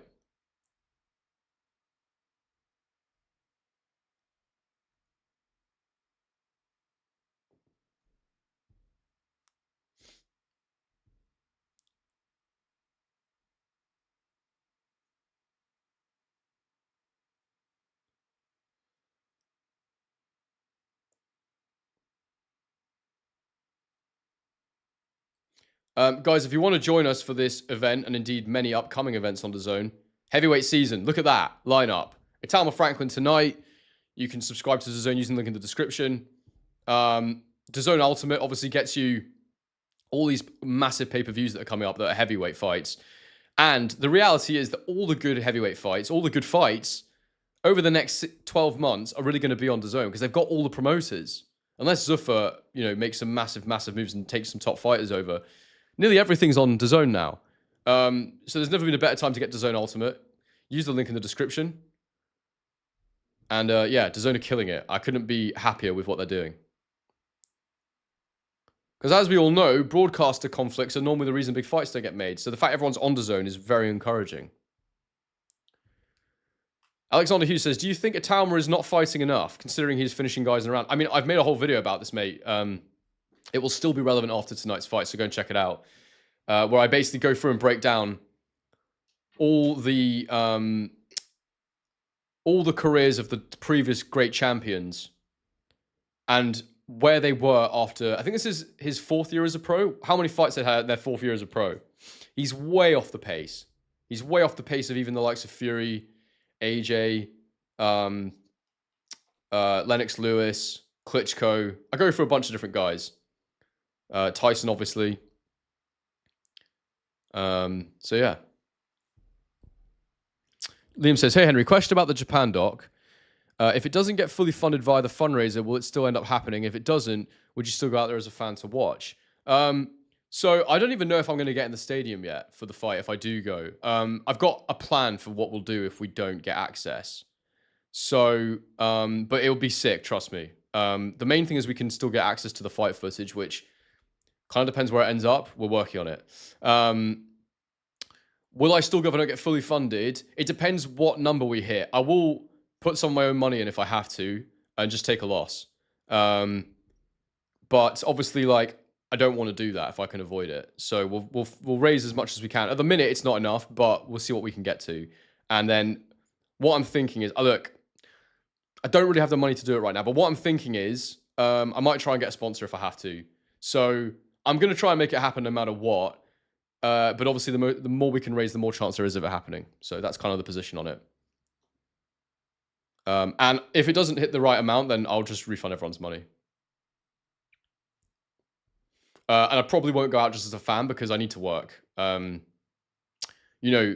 weeks coming up to that, I'm going to be killing myself to get the content out for the channel because we've got Zurdo, Benavidez, we've got that fight, We've got Fury Makhmudov is going to be just before. We've got Wardley Dubois the week after. We then got a little break, and then we got Usyk Verhoeven. There's so much content to do. I want to cover it all properly for you guys. I don't want making this documentary to take the hit on that. So yeah. Matt Borges says, I'd be okay with Inoue retiring after the Nakatani fight if he wins. Personally, continuing his career would just be like additional trinkets on top. It depends if he goes up a division or not, mate. If he goes up a division, I'd be interested to see how big he can go and still win. Yeah, we'll see. But guys, if you do donate, the links in the pinned comment are in the description. It goes here, fills up, and then your name will appear on screen as well. So you've got to do that on the GoFundMe link. Am I listening to the interview? Not really. I'm kind of engaging with you guys. What's he saying?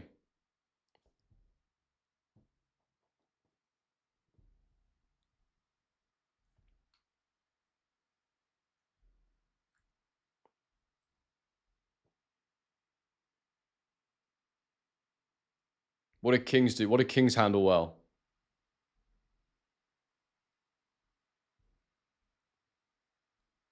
Was he talking rubbish? Inoue should wait around for Bam. Yes. Yes. That's the fight we all want to see, isn't it? But I think Bam needs to just, if he wants to get that fight, he's got to just go for it.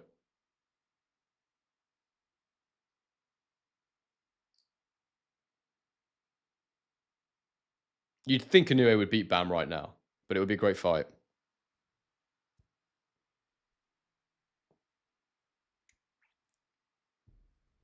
Big up Matt coming in through with another super, mate. I really appreciate these super chats. They're very, very kind. Is Inoue the greatest bantamweight of all time? And how would you rank him with a Nakatani or potential Bam win if that fight would happen at 126? Do you know what? I don't know enough about the all-time bantamweights to make a call on that. I'd have to go away and study that one, mate. But he is one of the best fighters of all time, without question. And he's one of the best Japanese fighters. He may be the best Japanese fighter of all time.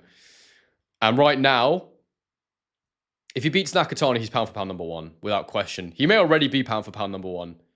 Yeah, he's outrageous. He's absolutely outrageous. I think because of the way Usyk is now moving, I'm happy to put him at pound for pound number one. He's still taking on the biggest challenges, Inoue. I'm a massive Inoue fan. He's so brilliant. And I love Nakatani too. He's fantastic to watch. Henry's Japanese boxing documentary, proudly sponsored by Raid Shadow Legends. I'd be hoping for a more appropriate sponsor, but yeah, maybe. Heaney Warburton next. I need to get my card ready.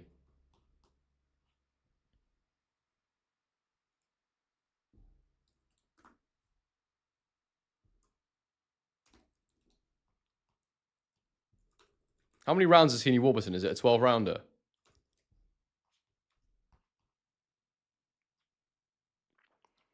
Heaney Warburton is a... It's another 10-rounder. Okay. Cool.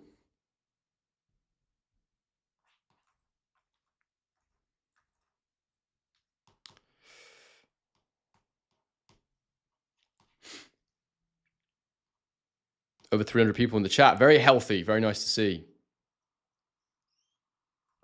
Another super from Matt Borgeson. You absolute legend. Inoue Nakatani will be a classic. I can guarantee it. It'll be like Leonard versus Hearns. I can see Inoue stopping Nakatani when being behind like it. Maybe. I need to study it. I need to properly study it. I just know that Nakatani is absolutely brilliant, and I wouldn't base the Hernandez performance on how he'll look against Inoue because it's a totally different style matchup. And I think it will be the best we've seen from both of them potentially because it's such a massive fight for Japan. And that's one of the reasons I want to get out there. I want to make this documentary and show you all what Japanese boxing is all about and show what this fight encapsulates for the people of Japan, for the boxing scene. Which is why we're going to go and find some young talents. We're going to go around Tokyo. I want to look at the Bushido stuff with the samurai thing. It's just going to be sick. I can't wait. So much to consider. I mean, obviously, look, some of it will be done as we go and we'll figure out what's happening on the ground. But yeah, I've already got some interesting people involved, so I'm excited.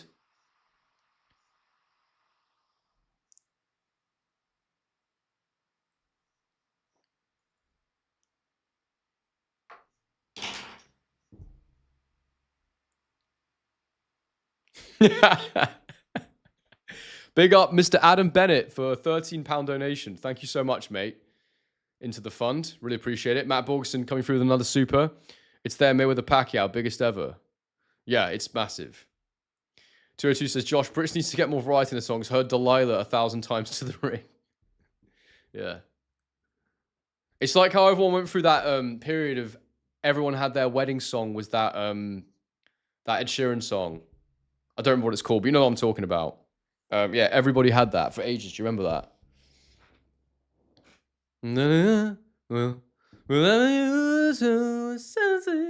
You guys know the one.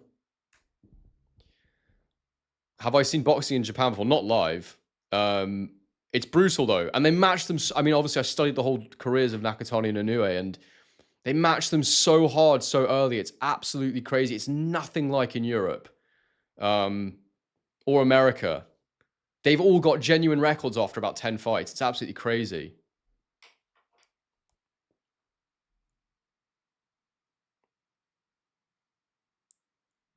Yeah. The Unkification welterweight fight. I was really pleased with that joke, actually. 3-1 in 202's football match. Sorry to hear that, mate. I mean, what do you expect, mate? Belgium are much better than you are at football.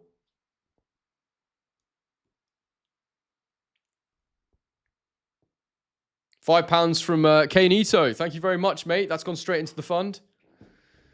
If you guys want to do the same, you just click the link in the pinned comment or the description. Takes you to the GoFundMe.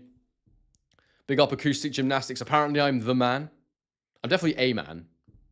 That is for sure. Am I the man? That's for you guys to say.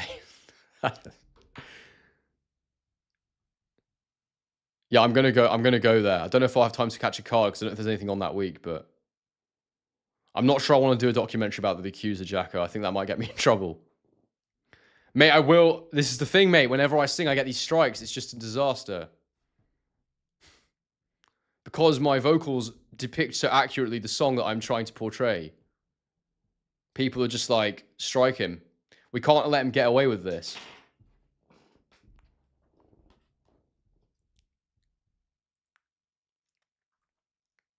Second best channel in the game.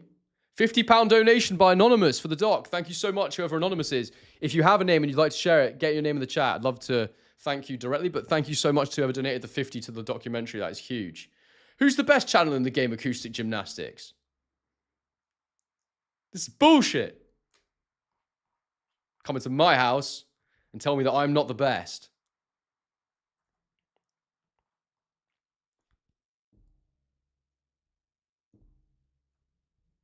Oh, they've got Dubois and Wally in the ring for a little face-off to promote the fight. I bet something funny's going to happen.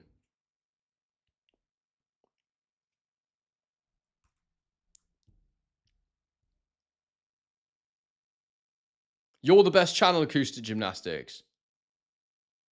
Ridiculous. I don't even know who you are. Imagine if I click on his channel and it's like unbelievable.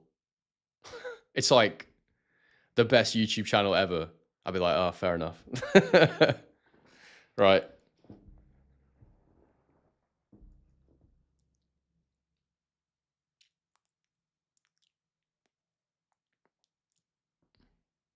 Wally looks so amused by Dubois, I have to say. Jacko says Frotch is the best by a rank top 3. What is this flagrant disrespect?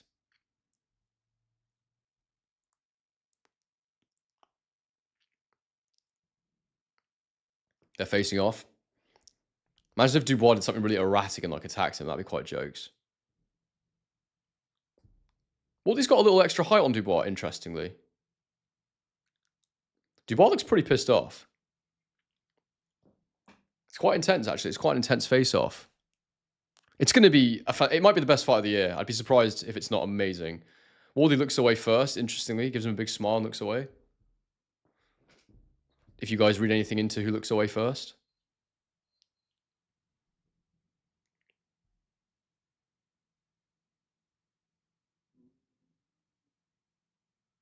Such a good fight. So exciting. Both flawed, both dangerous. It's going to be brilliant.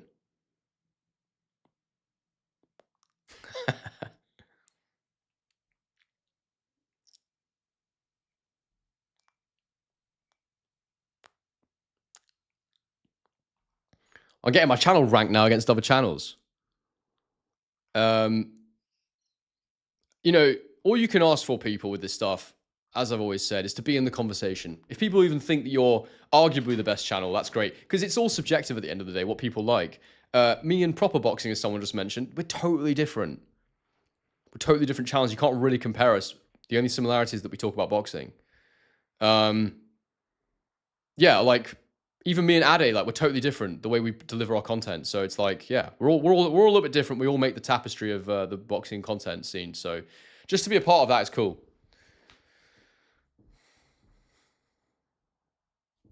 All right, they're on their way to the ring for the next fight. Another donation, £43 coming in from an anonymous donor. Thank you so much, whoever that was. Really appreciate it. And we're up to $2.5 grand now, which is massive. We're at half. We've officially hit halfway in our goal for the doc, which is awesome. And I appreciate you guys so much.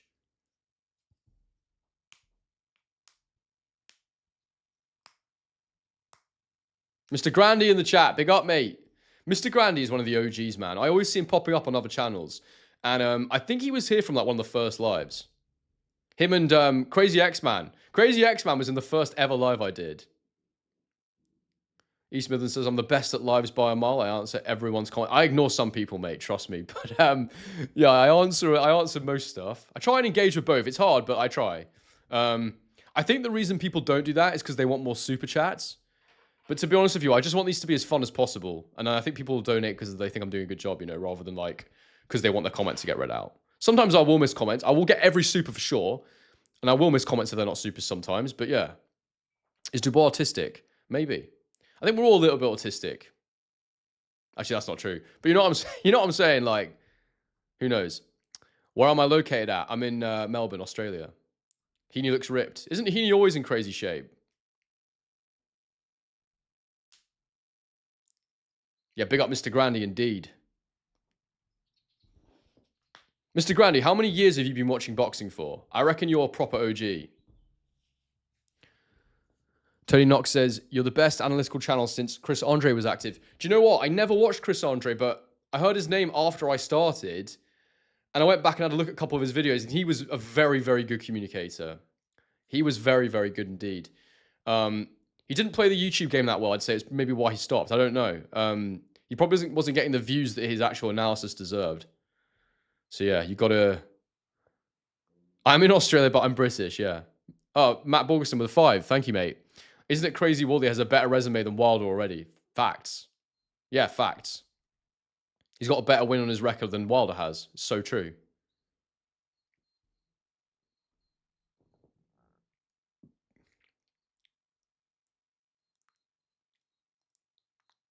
Do I have tickets for Nui Nakatani? No. I'm hoping to get my cameraman ringside to shoot some stuff, but we're working on it.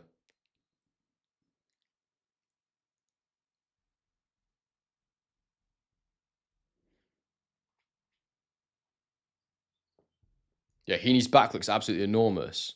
Oh, he's loving it. He's proper playing to the crowd right now. What a showman.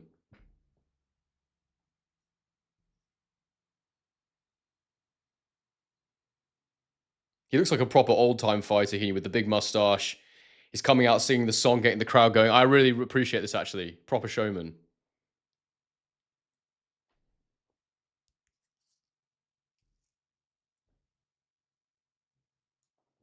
Yeah, Haney's in great... is in great shape, not Haney.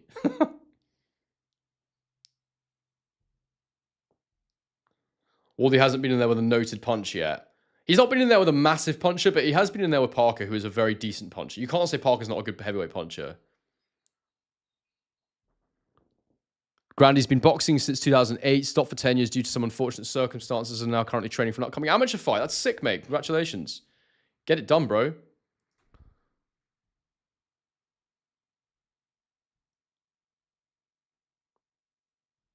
Wally is so beatable, says East Midlands Fight Fan. I mean, he's got some intangibles that make him hard to beat. He's not super beatable. He is technically, but everything else about him is not easy to beat, which means I can't say he's easy to beat.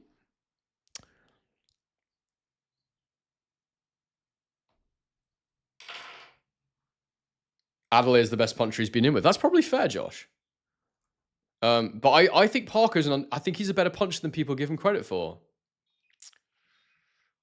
He's not a massive puncher, but he's certainly like an average heavyweight puncher, or maybe slightly above average heavyweight puncher.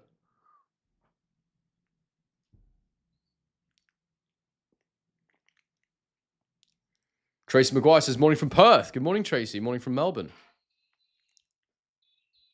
Do I train boxing myself? Yeah, I do, but I'm in a very serious, intense rehabilitation program at the minute because I was getting all sorts of Achilles issues that I'm trying to resolve. It's taking a long time, a lot longer than I thought it would. So yeah, but if I can get it right, then I would like to do some stuff for the channel where I go and train with some good trainers and yeah, see how good I can get. But yeah, I haven't sparred in a long time. And I haven't even trained consistently in a long time. I normally go, to the boxing gym 4 times a week. So I'm normally very fit. At the minute, I'm doing so much plyometrics and weight rehab training and stuff. It's just not the same. So yeah, I'm doing about 1 session a week in the boxing gym at the minute, and I'm gassing terribly. So yeah.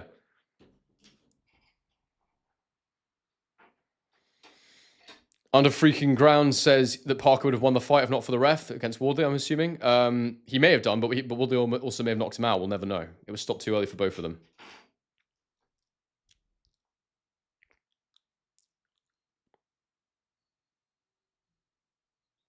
Do subscribe if you're new in the chat, by the way, people. The channel's growing all the time. We're currently up to 26.244 subscribers.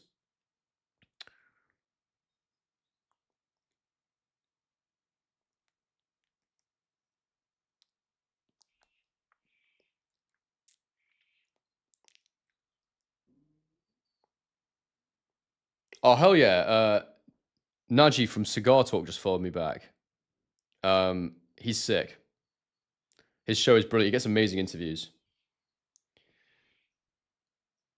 Need to send him a message later. You don't look like you've been punched that much. That's because I haven't. I'm generally quite likable, and I avoid conflict. That's why I got a red nose. All right, Josh, pipe down.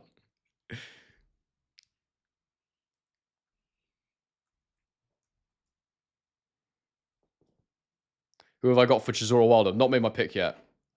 I don't leak such information until fight week.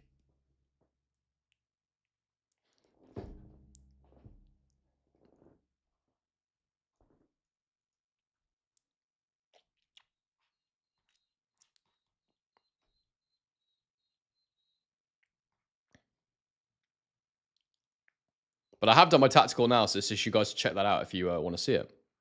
I've not had any amateur fights, no. All I've done is spar.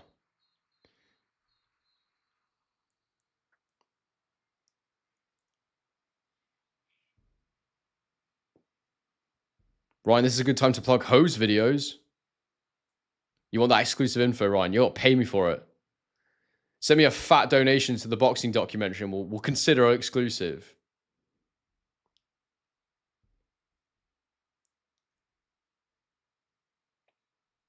All right. They meet in the middle of the ring. Let me get my clock ready.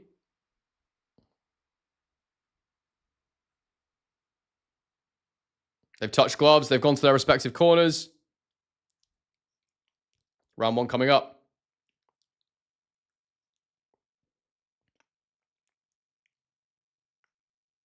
Round 1 is underway. Let's see what we got here. Did I see John Fury cooking his stew? No. Heaney with a big long right hand missing. Thank you for the compliment, Richard. I appreciate it. Big right hand from Heaney to the body. Interesting with Heaney, he really plants his feet and moves into range slowly. It's so unorthodox, it looks like it shouldn't work. It's so slow. Light jabs there from Warburton.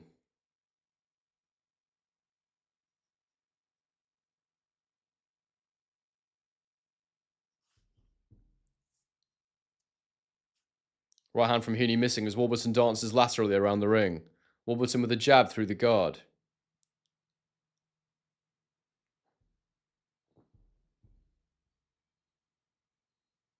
Right hand to the body there from Heaney. Straight right upstairs. He's loading up on everything, Heaney. Everything is hard. Everything is solid.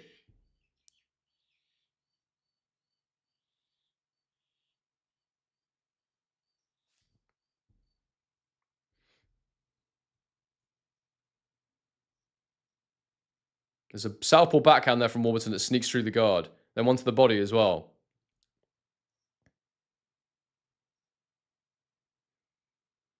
There's a right hand from Warburton as he steps forward. Heaney, sorry. I feel that Heaney is so outboxable. And that's a weird word. There's a right hook and then a left to the body from Warburton. He's just so planted with his feet constantly. If you just move yours, I don't see how he could land on you almost. There's a left hook there. Upstairs that lands. Oh, lovely shot. What was that American coach called that did is a comedy about football? The American football coach comes over to coach in the Premier League. That's what Heaney looks like.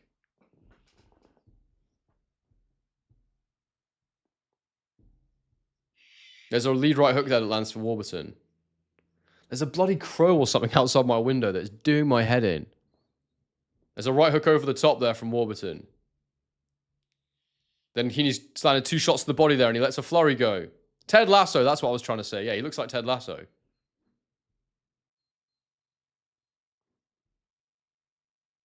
That was a good show, actually, for a couple of seasons. And the 3rd season was absolute trash. They made it all political and weird.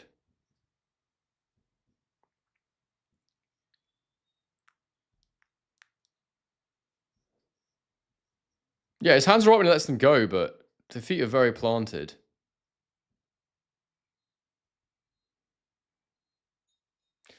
I think I've got Heaney in round 1. I think he landed the heavier artillery. Warburton boxed okay, but Heaney did get through some pretty heavy shots.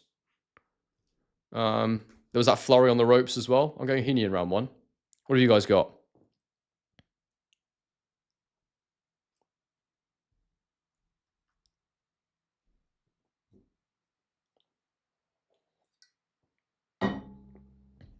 One 0 to Freddie Mercury.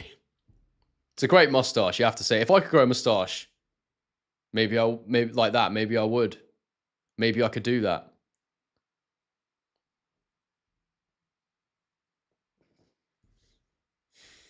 I've done my neck, by the way, people. If you see me moving weird, it's so sore.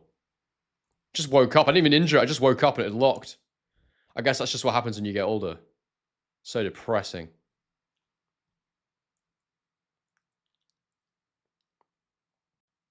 Round 2 is underway.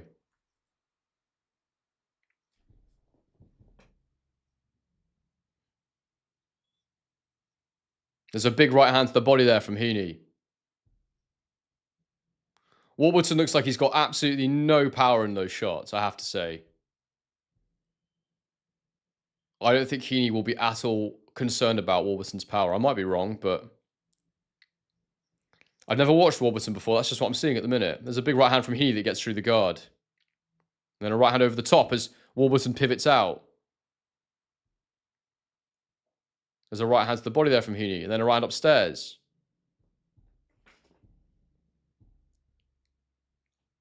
There's a 2 that gets through the guard there from Warburton. Right to the body from Warburton. That was nice. From the southpaw stance. Jabs to the guard from Heaney, occupying the high guard of Warburton. I think he would do well to shoot to the body after that. You know, he's keeping those hands up, but then he's not actually getting the right off to the body, which I think would work well. Oh, lovely right hook to the body there from Heaney. Then hooks upstairs. Another left hook to the body there from Heaney as well. And then another left hook to the body. That was lovely. Went to the guard, like I was saying, then went to the body. That's nice. Yeah, Brad Paul's an underrated boxer, Josh. I heard about him years ago. And he's always been able to punch.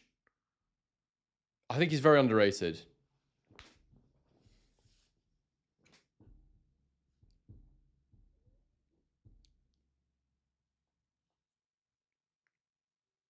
There's a right hook over the top from Warburton, but didn't quite land.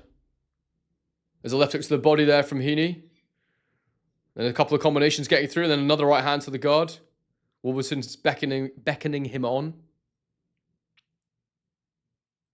Richard John really enjoys my channel. I appreciate that, mate. Thank you. That's what it's here for, to be enjoyed. So that is delightful to hear.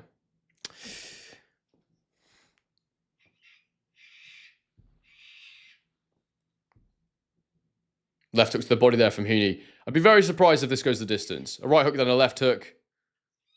Backhand through the guard there from Warburton lands. He uses this expensive Italian brand gloves. Is it Donato?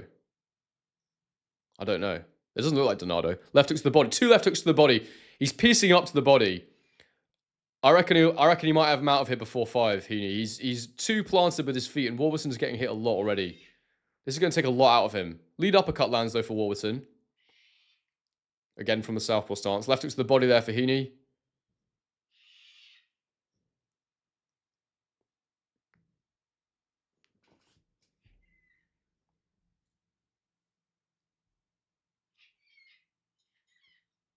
That's the end of the round. Yeah, the crows are doing my head in, man. There's Jermaine Franklin getting warm. I don't even know if it's a crow. It's whatever weird birds they've got in Australia, and it's absolutely doing my head in. It kind of kills the professional vibe, doesn't it? It's so annoying.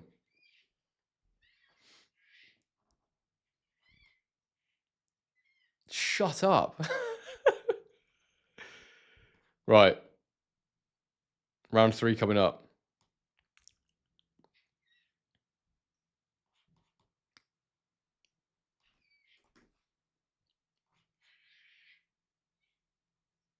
I'm laughing at these bloody birds. Sounds like they're assaulting someone. Round 3 is underway.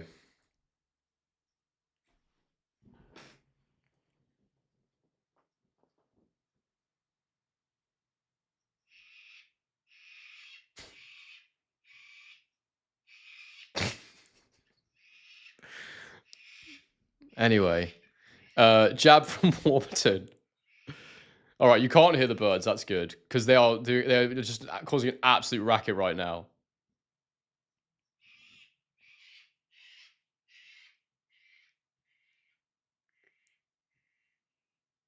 There's a lead right hook from Warburton that lands. And left hand to the body from Warburton. He's going from a bit here, Warburton. He's swinging. He's having a go. He's landed a couple hooks to the body there. He started this round well, actually, and he's up in the round right now for me. Heaney gets through with a right hand, but Warburton comes back with a combo, and he actually looks much fresher than I thought he would after that last round, Warburton. Right hook to the body. Heaney does look tired to you're right. He's so muscle-bound. He's loading up on everything. Yeah, you can hear them clearly. It's doing my head in, man. I thought you'd be able to hear them. I might have to go outside and scare them off.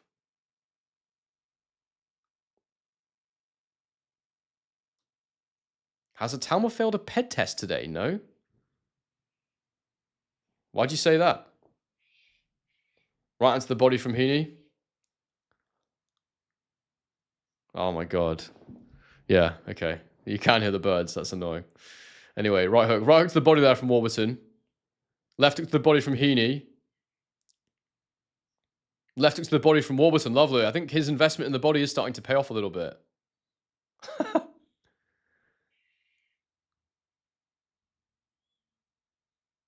1-2 from Warburton to the guard.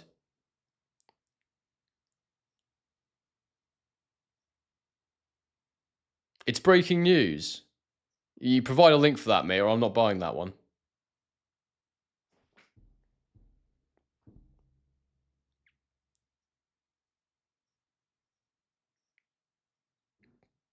Just posturing at the minute, hitting the gloves of each other. There's a left hand that gets through for Warburton. Heaney is looking a little bit tired for sure.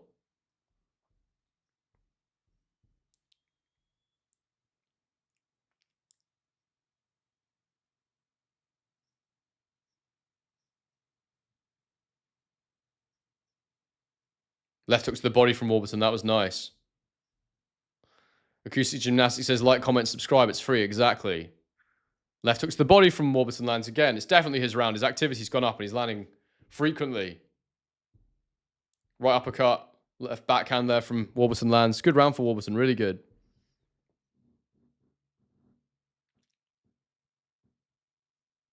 Oh, big shot from Heaney there on the ropes.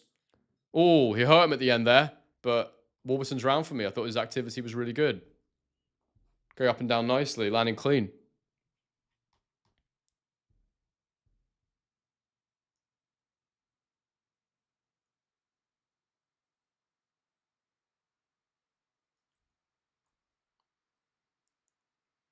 Where's Henry? What do you mean? I'm in Australia, if that's what you mean. Yeah, brilliant. It's on a boxing adjacent channel. Yeah, cool. Mods, if that guy makes up more rubbish, remove him. We've got that power. We don't want misinformation in the chat.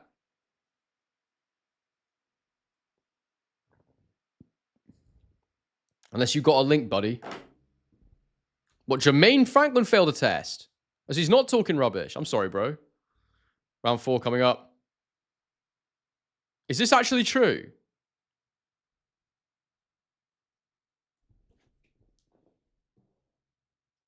Has Jermaine Franklin failed a PED test? Sorry, this is huge news. No, David, don't do anything.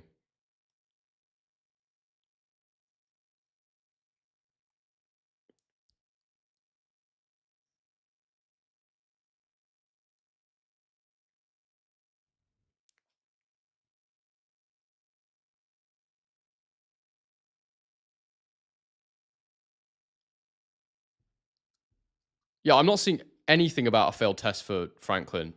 Absolute rubbish. If anyone's got a link for a new article with a reputable source, then great. Where does it come up on Google, though? I can't see it. Right hand from Heaney misses. Then the left hook finishes there on the end of it. But 202 said he saw it, so I believe him then. I trust 202. But what's the source? Oh, big right hook there from Warburton, from Heaney, sorry, lands. Then Warburton gets through with a lead hand. He's doing a good job of moving laterally here, Warburton. As I say, Heaney very planted with the feet. All right hand, then left hook to the body there from Warburton gets through.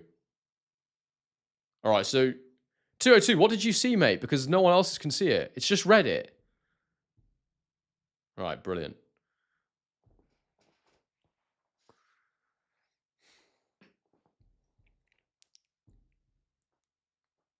All right, noted, it's not real. Just confused why 202 thought it was.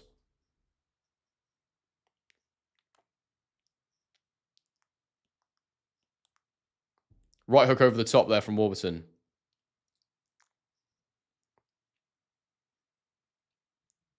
I hope you got your virus protection on, mate, because I don't know where you've ended up on the internet to find out that. Body shot there from Heaney.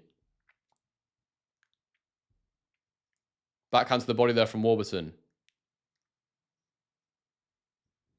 Is Fight Wild one of those spam channels? Jab over the top there from Warburton lands.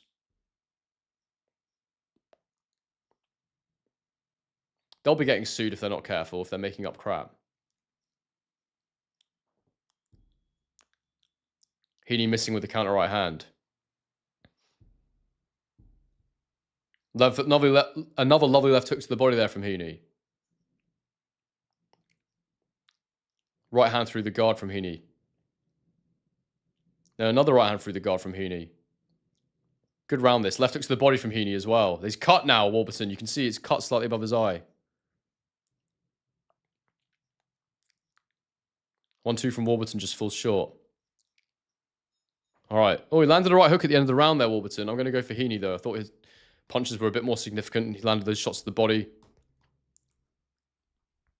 He's looking tired, though.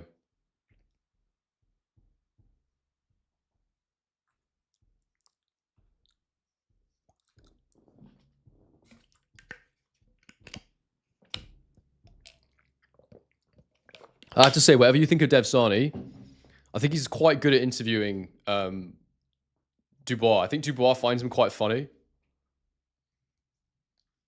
All right, yeah, let's stop promoting the AI slot channel then. No more talk of it.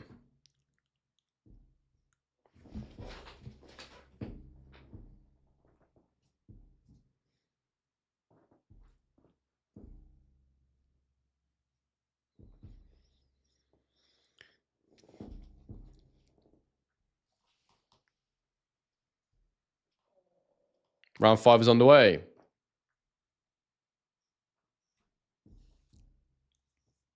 Warburton on the back foot to start the round.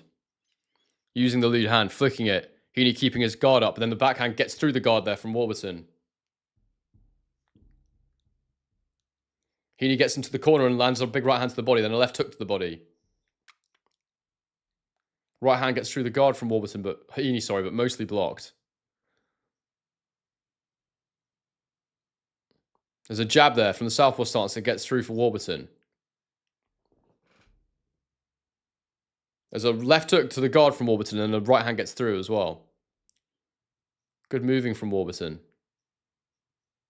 Counter right hand there from Heaney catches Warburton as he pulls away. Heaney's got him on the ropes. He's trying to use his strength to get to work. A few shots to the body land. There's a 1-2 there from Warburton that gets through.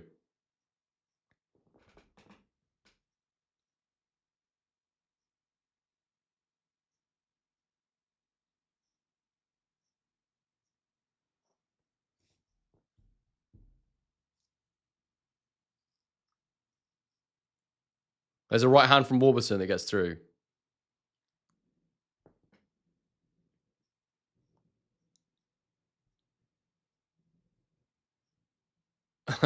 Lead right hook there from Warburton lands. What are people talking about me failing a bed test? Right uppercut there from Heaney.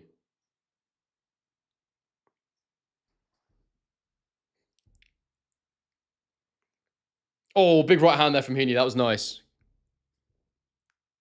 Cleanest shot for a while. Jab to the body there from Warburton.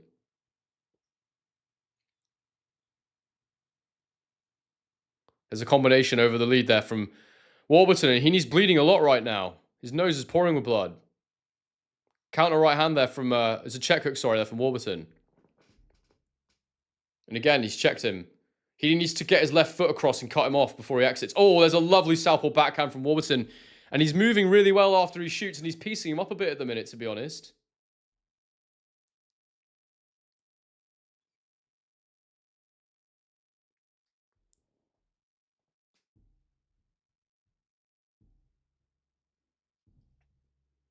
Another right hand over the top there from Warburton. Right hand to the body from Heaney.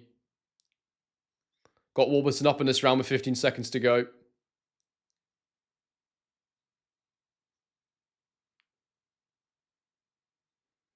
Like the video, people, if you think Henry didn't fail a bed test. You guys are twats. I think that's a Warburton round myself. I think he boxed well there.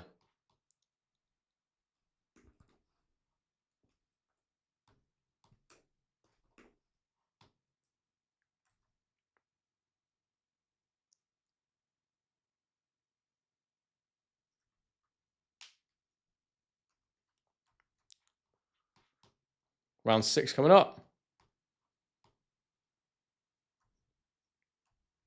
Trezor says, how you doing tonight, Henry? I'm doing very well, thank you. But it is the morning for me. It's 8:30 a.m.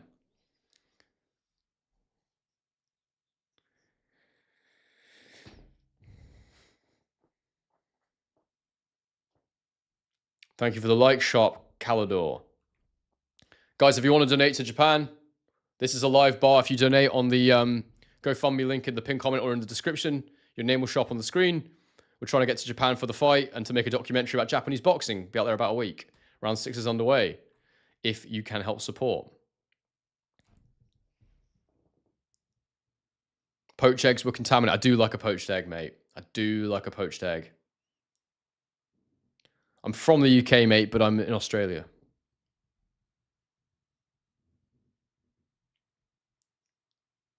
Jabs to the guard from Warburton.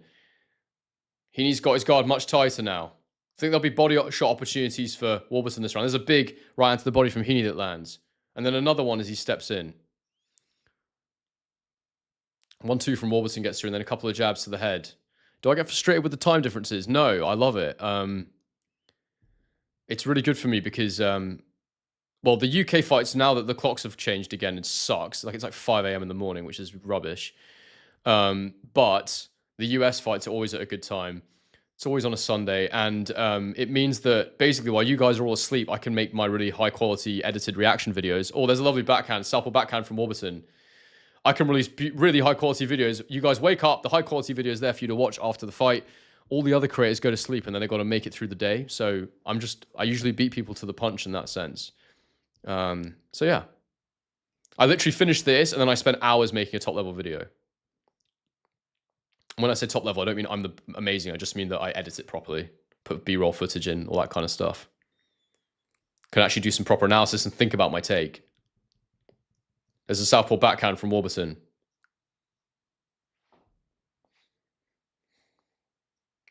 Close round this. 120 to go in the round. Either man could take this round right now for me. Oh, big right hook to the body there from Heaney.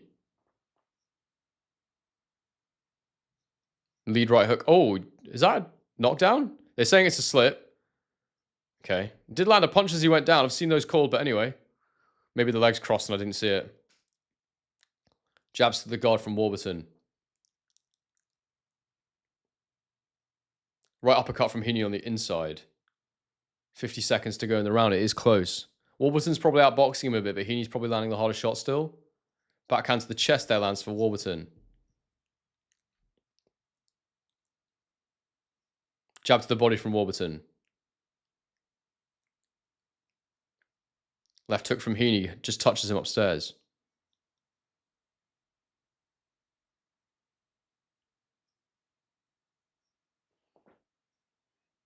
There's a counter right hook there from Warburton. I've got him up in this round right now. He is landing more clean punches than Heaney is. Left hook to the body there from Warburton. Beautiful. I feel the commentary ain't giving him too much. Oh, lovely check right hook there from Warburton. He's boxing nice. Great lateral movement as well. There's a little right hand to the body there. Yeah, that's a Warburton round for me.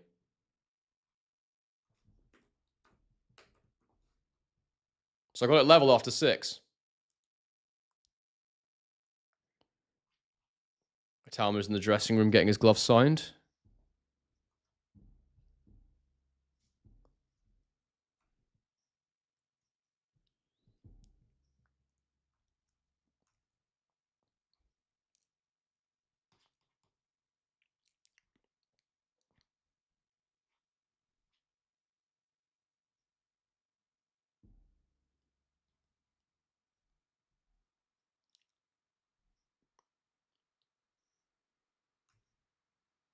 Itauma's getting warm.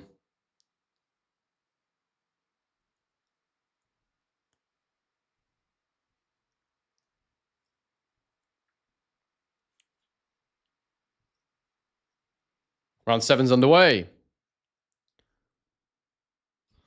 Let's see if Heaney can get back into this fight because he's slipping away from him a little bit at the minute with the energy.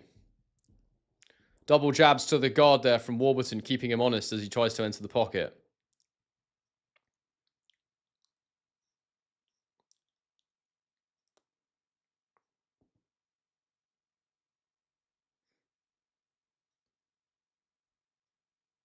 Lead right hook there from Warburton. Oh, there's a lovely lead uppercut from Warburton that gets through. Left hook to the body there from Warburton, from Heaney, sorry.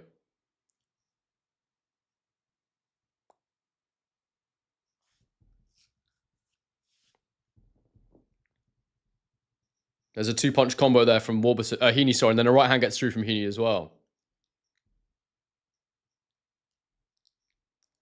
Jab there from Warburton. Then a 1-2 from Warburton gets through the guard.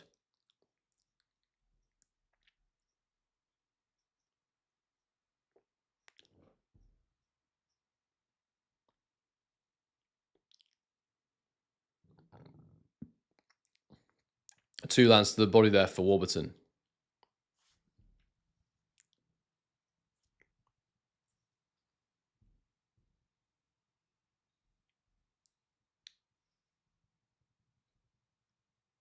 There's a lead southpaw jab that goes to the body for Warburton. And there's a backhand to the body for Warburton as well. And then a left hook. I'm not seeing Heaney landing too much clean here. Warburton is outboxing him right now for me comfortably. Heaney's just following him around the ring as well. He needs to cut the ring off a little bit better, I think, and choose his angle of attack before he goes in. He's got a few shots off there, but it's all blocked from Heaney.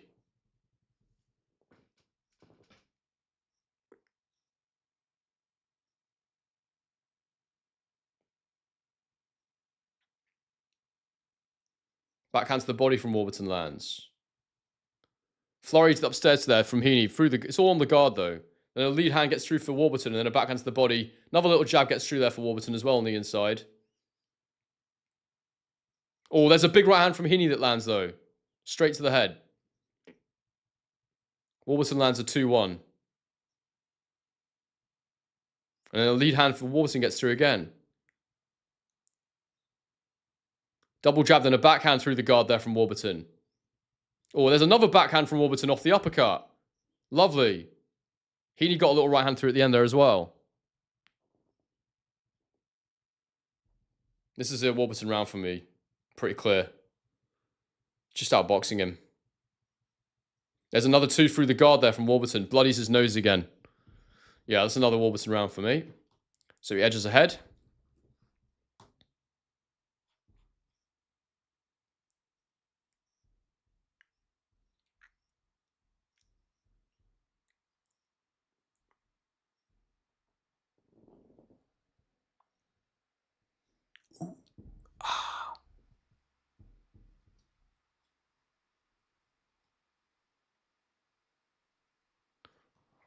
Round number 8 coming up.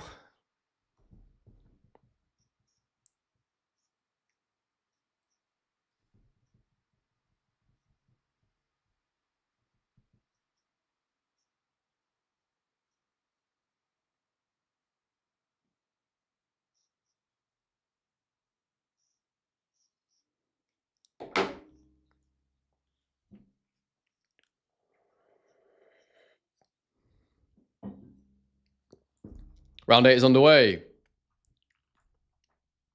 He needs to get back into this. He needs to find something big. He's trying to counter now, Heaney. He's using that lead hook.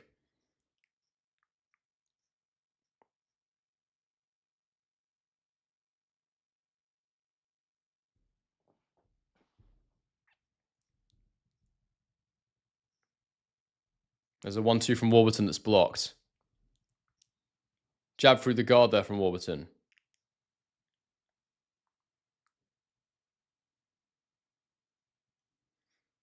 There's a lead right hook there from Warburton. It's quite surprising this is the co-main, to be honest. There's a right hook to the body there from Warburton. I think that the Hutchinson-Taylor fight would be much better suited. Am I going live for Fundora Thurman? Maybe. Jabs and then a backhand as well from Warburton get through there.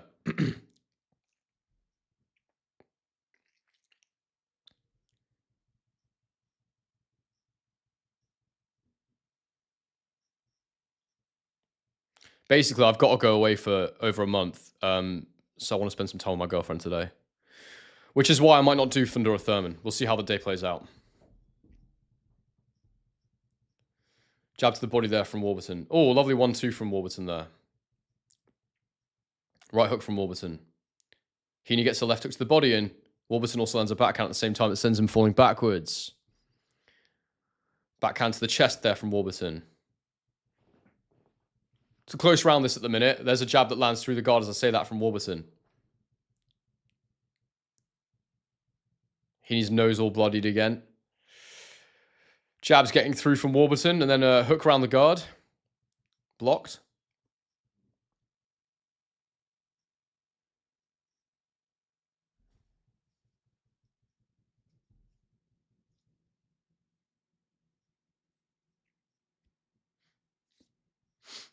Why don't you like the Zanardo gloves? Oh, there's a backhand to the body there from Warburton.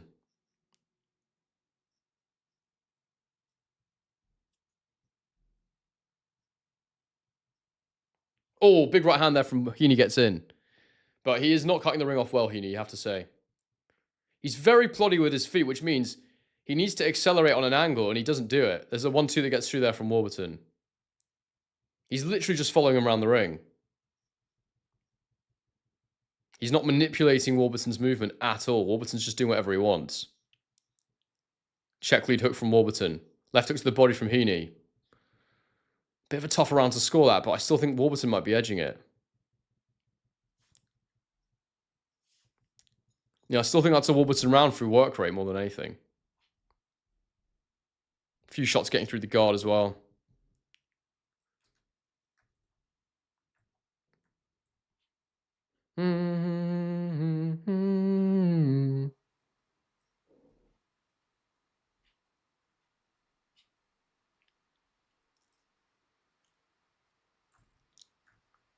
Big up everyone in the chat. Like the video, subscribe if you're new, and if you want to consider supporting my Japanese boxing documentary, the link is in the pinned comment in the description, or you can use the QR code, and your name will appear here, and the bar will go up because we're getting more money.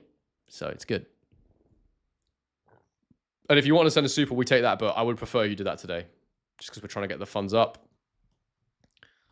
I want to make it happen. Round 9. And then, after this, we have Itauma, which I'm very excited about. I want to see what he's looking like. Round 9 is underway.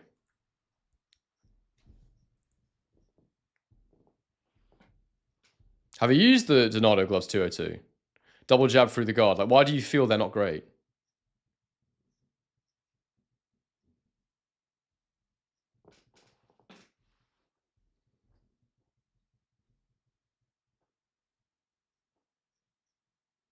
I feel like this is such a solid card, you know. This is the kind of thing you miss. There's a jab upstairs, then a left hand to the body from Warburton.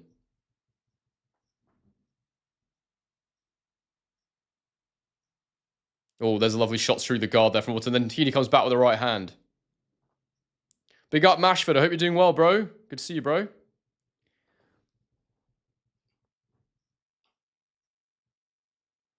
I definitely wouldn't call Heaney a misfits fighter. He's certainly limited, but he's a good fighter.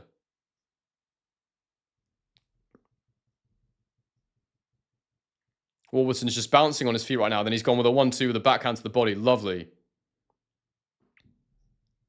I think it's just my YouTube stream that's a little behind rather than my actual stream.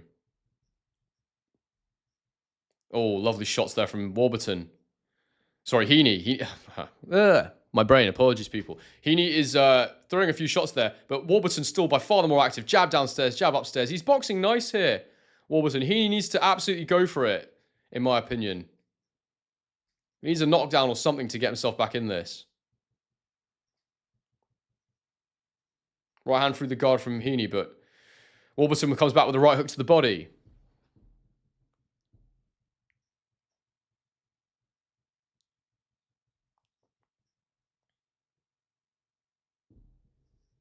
Yeah, man, I'm excited to see Moses fight.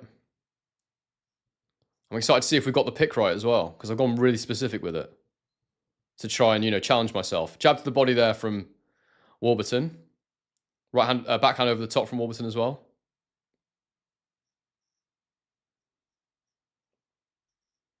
It's so jokes how, like, it's only a 10-rounder, but it's so jokes how some people will put, like, my prediction is rounds, like, 3 to 10. I'm like, mate, that's too wide. Like, you can't say that. You're just basically saying knockout if you give that much of a wide range. You got to give a 3-round range if you're going to do a specific round pick. That's my opinion anyway.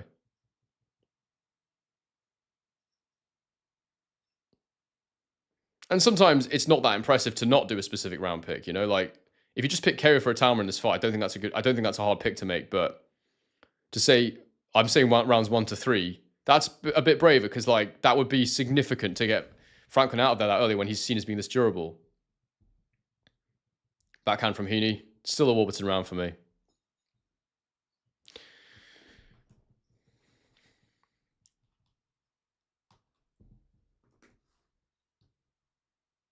Oops.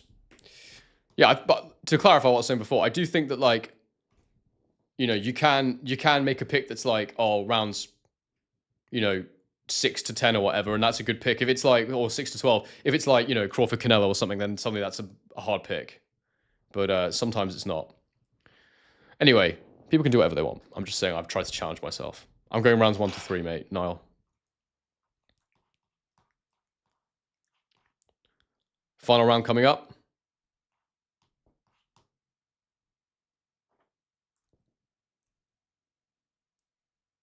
Dude, I'm so jealous you're going to watch a new A. Sure, you don't need another promoter by your side. Bro, I don't even know if I'm going yet. We've got to raise enough money. Hence why the fundraiser, which people know how to access at this point. I've plugged it enough. But yeah, do consider getting this, guys, DAZN Ultimate. Look at that. We're underway in the final round. If I could just play my clock. And we're underway in the final round. So on my card, yeah, he needs a knockout. Or a few knockdowns at the very least. Body jab from Warburton lands. Backhand from Warburton.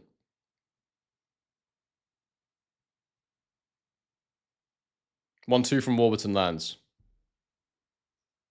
Hook to the body from Warburton lands. Oh, right hand upstairs lands for Heaney. But the power's not really there anymore, I don't think. Not the same way it was early.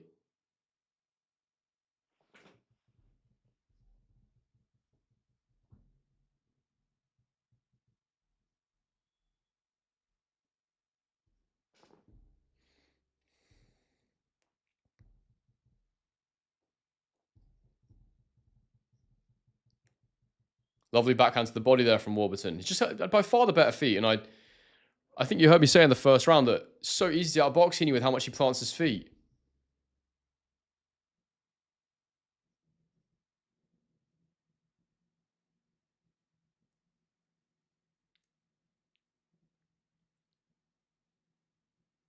Carl Frampton says, if you look at the body language of both fighters, who do you think is winning here? It's not about body language. It's just about who is winning. The commentators are there's a lovely lead hook from Warburton. The commentators are definitely appear to be trying to make an argument for Heaney here, but there's no argument for Heaney. Warburton is clearly winning this fight. As I say that, he lands another hook. Martin Wood Wilkinson in the chat. Big up, mate. Good morning. Good to have you back with us.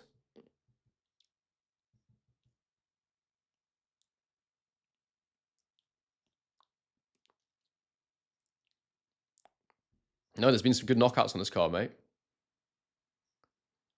The Brad Pulls one was sensational. The last two have gone the distance, though. I wish I'd been live for that Brad Pulls one. I was watching it, actually wasn't live. I was busy doing bits and pieces. Kenny Senior Explorer says, Wagwan, Henry. Wagwan, Kenny. Right hook from Warburton. Ryan, who has the most positive energy out of the two fighters? That's how I score it. That's jokes.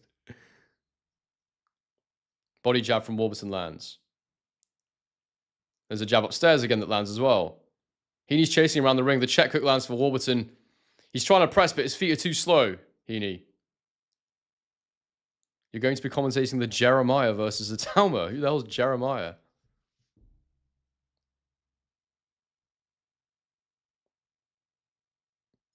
I will be... Yeah, Heaney puts his hand in the air, but Warburton's won that fight. I think he won the final round as well.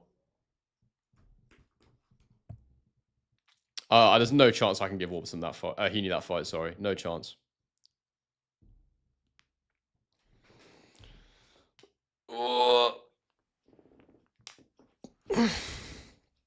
Right. We'll get the result, and I'm going to go to the bathroom.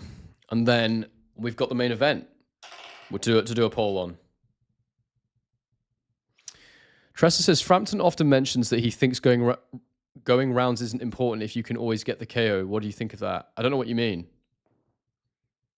He says that like you should get the knockout if you can. Yeah, I agree. I don't think you should be in the ring any longer than you need to be. Just get them out there and deal with it and on to the next challenge.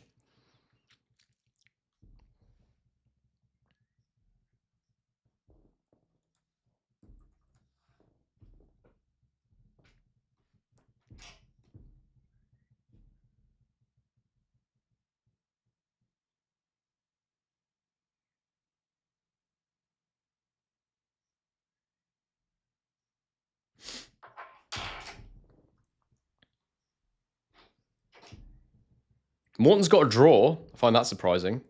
I don't know how the hell you could give that a draw. But you obviously seen something I haven't. I would consider that a robbery if it was a draw. I thought Warburton comfortably outboxed him. Am I covering Fundura Thurman later? I'm undecided at the minute, mate. I'll make a last-minute call on it. It depends how my day plays out. Because as I said, I'm about to go away for quite a while. I won't see my girlfriend, so need to get some time in. I want to get some time in before I leave.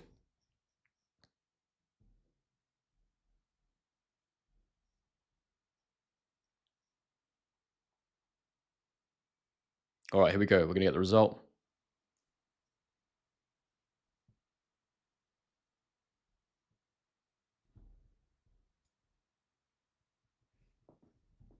'98, '92.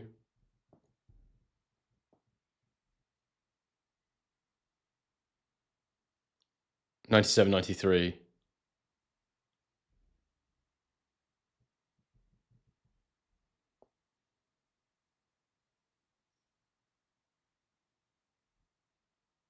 Jerome Warburton, yeah, there you go. Had to be. Had to be. He clearly won the fight. Yeah, he deserved that. It was wide. Good work from the judges. And up next, we have the main event of the evening. Moses Itauma is finally back in a boxing ring, and I am so excited to watch this. See what he can do. Learn more about him. That's what we're all here for, right? He probably thought he wouldn't get the decision.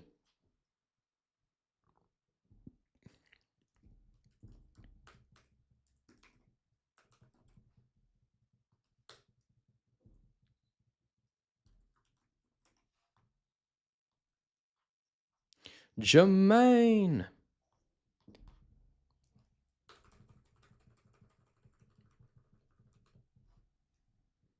All right.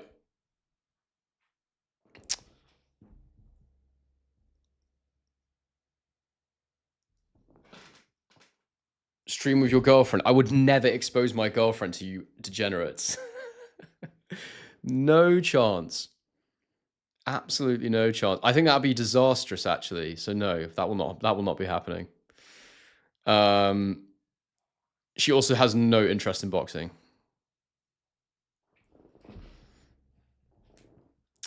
Guys, before we continue, just take a moment. It'd be amazing if you could donate to the Japanese boxing documentary. We're trying to make it happen. We've raised a really good amount of money, and we're getting close.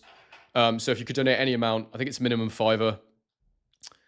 Hit the link in the pinned comment or the description. The QR code's on screen as well. Your name will appear on screen as a donor, and I'll shout you out. And it's really very much appreciated. So yeah. And then if you want to watch this main event with us, then get DAZN. You know, the DAZN Ultimate schedule coming up is absolutely crazy. Even if you just subscribe regularly and buy the ones that you want, use my link in the description for that as well. But DAZN are killing it right now. Absolutely no doubt. They have bridged the gap between all the different promotional outfits. And it's extremely exciting. So, yeah. Tutu says he's donated 50 USD this stream. Who else can match me? It would be lovely if people would match you. But I do appreciate it, 202. Big time, man.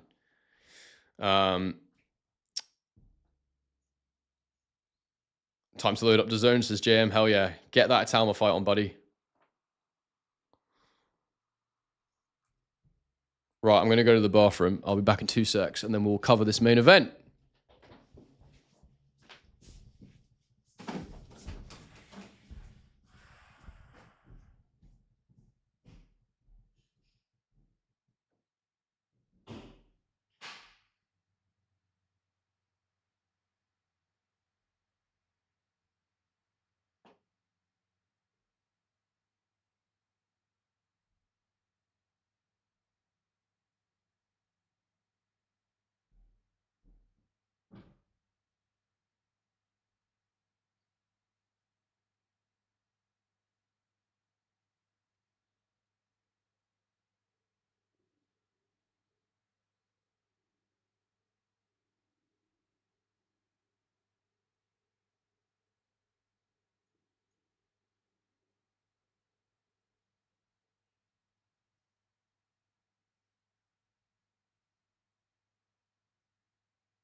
All right, people. Max Grease coming through with the 2 hours away. Thank you very much, mate. Appreciate it. With your little emoji thingy. That's actually cool. It plays on the screen. I didn't think it would do that. Right. We've got nearly 400 people on the stream, which is awesome. Joey's got Franklin winning by knockout, which is interesting. I've actually had a punt on this fight. I don't normally do that, but I just fancied it. Yeah, Moses will be on soon. He's warming up on the pads at the minute. In the meantime, let's get a little poll going. A poll for the fans. Poll. I think the best question is, we'll do who wins first, just to make sure we're all on the same page. Because it seems like there's some Franklin voters in the chat.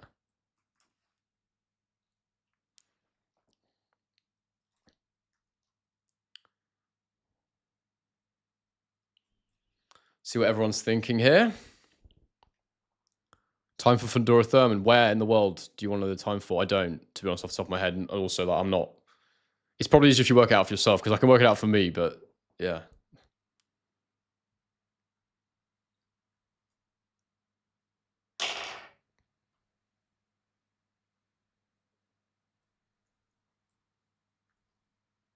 Got 400 in the chat. Appreciate you all being here. Like and subscribe. Main event is coming up. I'm going to call it for you blow by blow, as I always do, and score it as we go.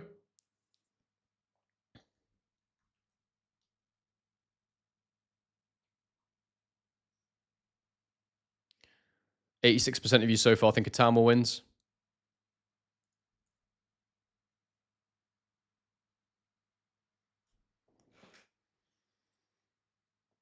Yeah, I'm just going to do that question next, Daz. Does he stop him all the distance, or do some round voting?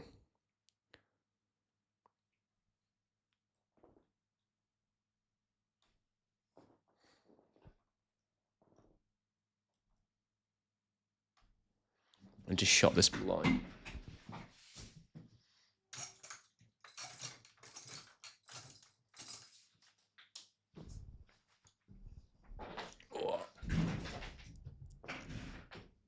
Oh, damn it. This damn rug.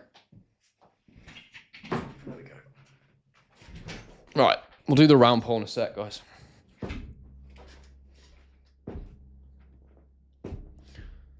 Franklin's durable, but my analysis tells me that it won't matter with Itauma.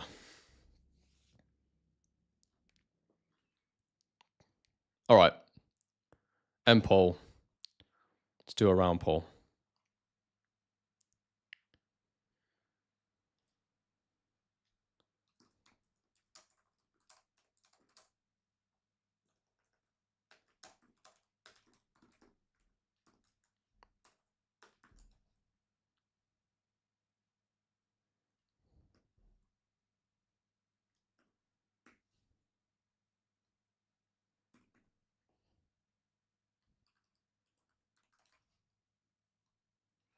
Right. What do people think for the method?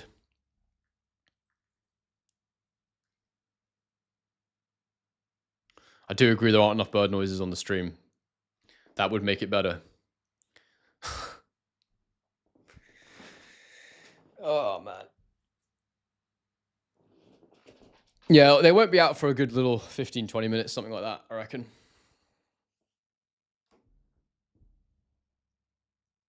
Well, who knows? Maybe they'll get them out quickly. Big up, Martin. Oh, you're going to be out in Tokyo. That's awesome, bro. How'd you get your ticket? I heard it's hard through the lottery thing.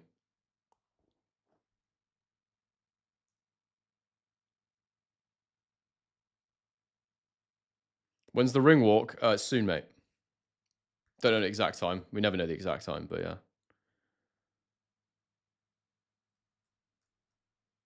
But yeah, guys, if you are going to do supers and that, I'd appreciate if you donate just to the doc fund. Links in the description and the pinned comment. Your name will appear on screen, all that good stuff. You can use the QR code. And yeah, we're trying to get out to Japan. If you want to know more about the Japanese documentary I'm wanting to make, boxing documentary, I've written a thing. It's in the description on the GoFundMe page, so have a look there. And all your support is much appreciated. Yeah. Obviously, I'm taking a person out there with me as well to film, so it's obviously a lot more than just taking myself. Oh, you should use a website. Cool. Hopefully it's a real ticket when you get there, bro. No, I'm joking. I don't want to stress you out.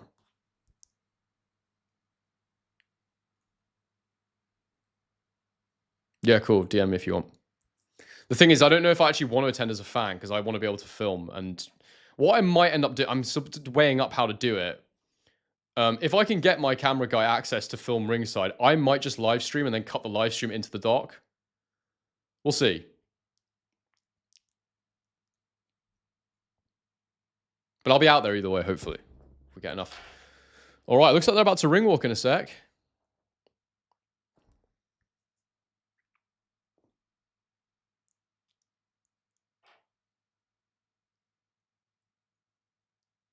Isn't it so interesting how Frank Warren managed to sign like the whole heavyweight division? Like, it seemed really short-sighted from home when they just kept letting heavyweights go. I don't know why they did that. It was weird. Like, he's had nearly all these heavyweights at some point, but then just not hung on to them. Like, strategically, it just seems a bit strange. Who should Itauma fight next, assuming he wins? I want to see him fight a bunch of like top 30 guys. I just want to see him do a year of being active, like 6 fights, everyone in like the top 30. All right, Itauma's about to ring walk people, so it's coming sooner than you think.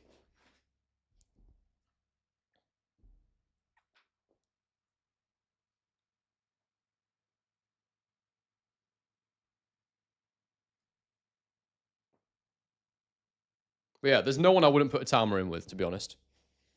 If you're asking me who I think he can compete with. But yeah, we need to find out more about him. He needs more experience. I wouldn't want to rush him. I just want to put him in there with a lower level version of lots of different styles first.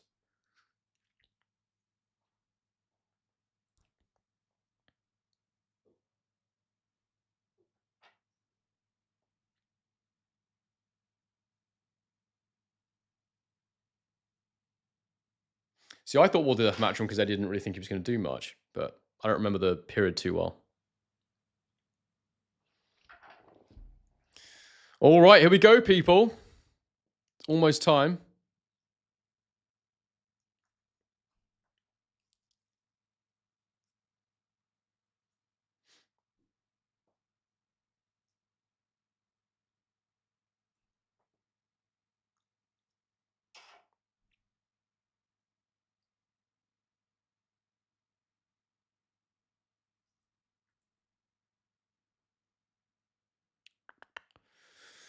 Any last minute questions, people? Let's have a look at the poll, actually. So 42% of you think rounds 1 to 3. It's interesting because I actually did this poll before I predicted the fight, and most people thought it was rounds 4 to 6. I said rounds 1 to 3, and now that's swung back. So maybe that gives you a bit of insight into how it influenced people's minds. I don't know. But I've gone rounds 1 to 3. That's what I think will happen. Based on my analysis, I just think that Franklin's skill set, the things he normally does to survive fights, won't work very well against Itauma. In fact, I think they're going to get him into trouble against Itauma. And I don't see any reason why Itauma would keep the fight going longer than he needs to. Does Itauma have a chin? We might never have to find out. I mean, this is the thing. People keep saying this, right? How often have you seen Usyk get hit clean on the chin? Like, absolutely clean on the chin. It doesn't happen very often. So you might never need to find out how good his chin actually is. Big up Crazy X-Man, one of the OGs of the channel.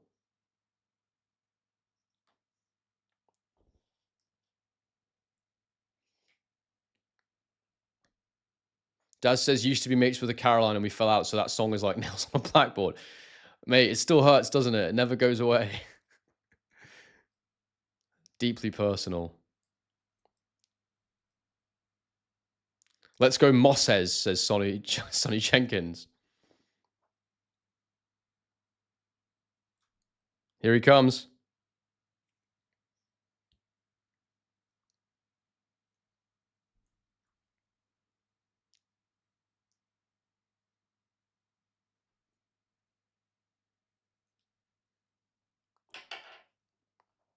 Joey says, Franklin is a beast. Don't sleep on the beast. I've not seen anything about him to suggest he's a beast. I've watched a lot of his fights, and offensively, he's limited.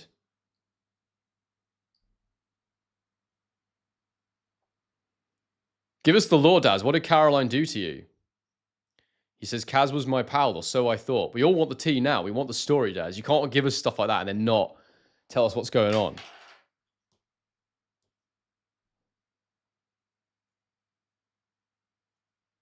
Mr. Bud doesn't think this will go 3 rounds. I mean, look, it will be impressive if Itauma does it.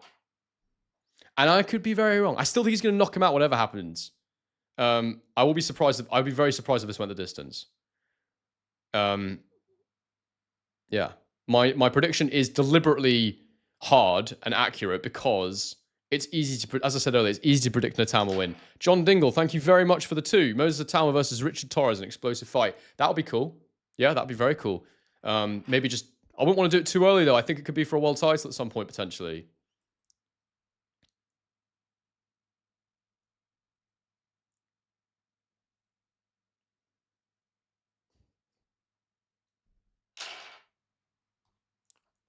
Let's have a look at the poll.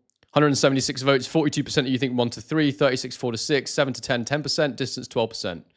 So we'll see what happens.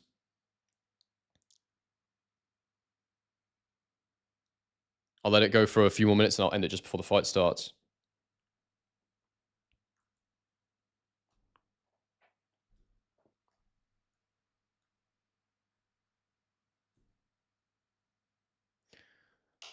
Guys, if you're new on here, do like and subscribe and do consider donating to the Japan documentary. That is a live bar, so that is the actual amount we've raised right now. If you hit the link in the pinned comment or the description, you can donate. Also, if you want to watch this Itauma fight right now, I suggest getting DAZN. Unbelievable schedule. So many big heavyweight fights coming up. They've signed all the top promoters in the world as it stands. So it's worth getting that DAZN Ultimate if you're a boxing fan and you're going to buy all the pay-per-views anyway, because they're all going to be on DAZN, or most of them anyway. Most of the significant ones. Very exciting. If I'm not able to go to Japan, will I use the money for something else? I'll probably refund the money. I don't think it'd be fair to keep your money if I don't raise enough to go.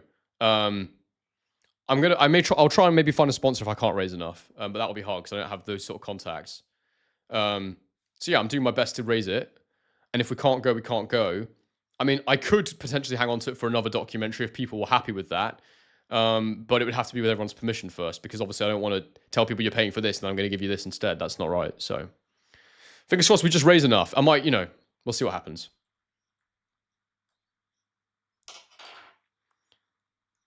Itauma is about to get into the ring. I'm very, very excited to watch him. It's been a while. And all we want to do is see more of him. More and more. Learn more about him. Grow his profile. I'm absolutely delighted that Moses Itauma is back in a boxing ring. Who do I think Moses is going to fight next? Let's get this one out of the way first, people. We could chat about that afterwards. 200 likes on the stream. Thank you so much, people. That's fantastic. If we could hit 300 before it's over, that would be amazing.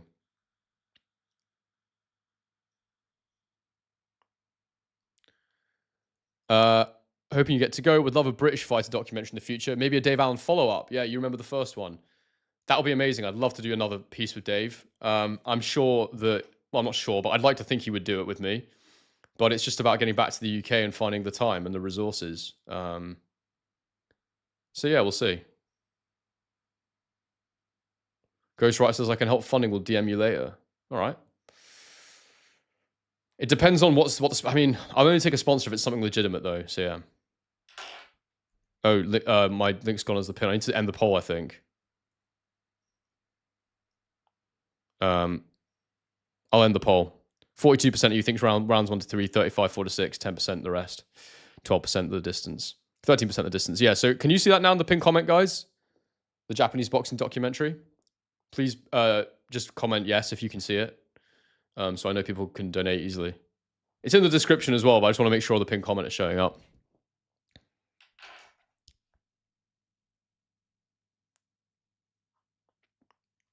All right, they're in the ring. This will start within a few minutes, people. As ever, I'll be calling it play by play, punch by punch. Excellent. Thank you, Christian. When am I going to get back on the Discord? Bro, I know. I understand. I've just been so busy. As I mentioned earlier, my phone is terrible and I ran out of space, so I had to delete the app from my phone, and I've been so busy with life. I've not been on recently, but I will come on at some point. Maybe we'll try and schedule it, because I appreciate you guys, and I know you love to chat boxing. But yeah, the most important thing is to keep the YouTube going for everyone. And as I say, I'm moving house at the minute, which is just... That's the main reason I might not do Thurman Fundora later. Moses looks a little... I have to say, I might be misreading his body language, but he looks a little bit nervous. Does anyone else think Moses looks a bit nervous? His mouth's kind of open. He looks stressed to me. Does anyone else think that he looks a bit stressed?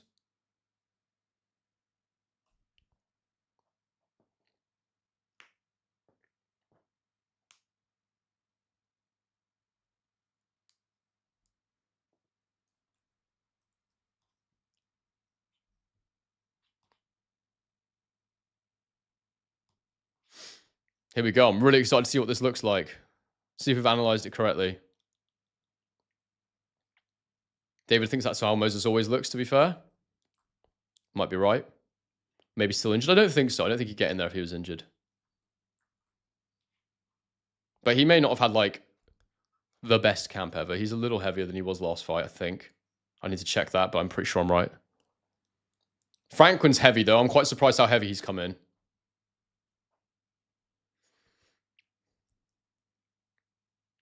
Maybe had a curry, says the casual expert. Maybe.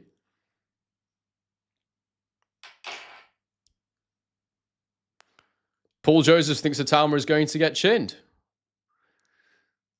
Let's see, mate. Let's see. You got to hold that prediction if you get it wrong.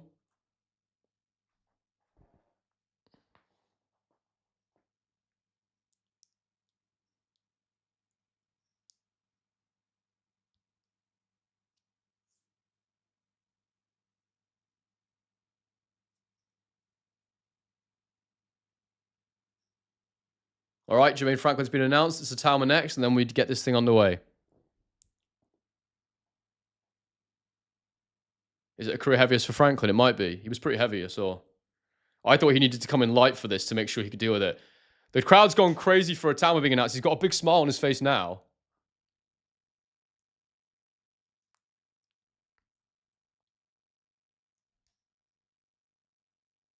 Shazar says it'll be nice to see a hype job get knocked out. There's a lot of people who don't like Itauma, I have to say. I don't know why. Probably because people are saying big things about him before time, but we're just calling what we see. There's a lot to like so far. See if you can add to that tonight.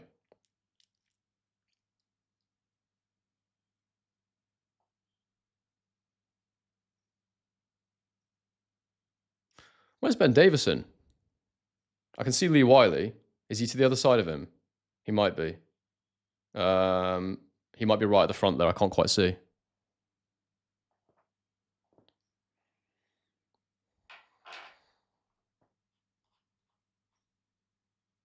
All right. Big shift. Yeah, there's Ben. He's right at the front. Okay, cool. All right, here we go.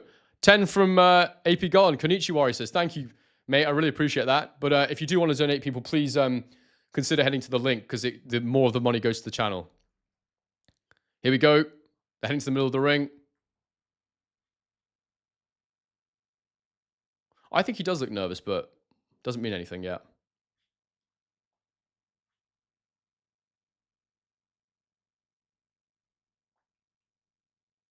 They've touched gloves, and we're about to get on the way. I can't wait to watch this. I'm so excited to watch more Moses Itauma. Here we go, people. I'll be scoring it as we go. Get your scores in the chat after each round. Here we go. And if you want to watch it with us, the link for the zone is in the description.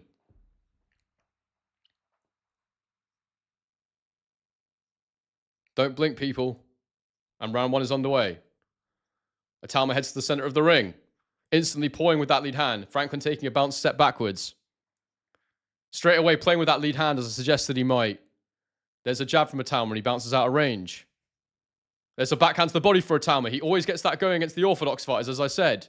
Head off the line. Backhand down the middle. Jermaine Franklin throws a double jab and Itauma bounces out of range. Backhand to the body again from Itauma, as I predicted. There's a counter left hand from Itauma to the body again. Franklin tries to throw a body jab and Moses just moves out of range. The feet are quick. Oh, he's caught him with a right hook there on the way in. There was a check right. There's a body shot from Itauma. The check right hook as Franklin jumped in. Then the left hand to the body again. Franklin can't avoid that right now.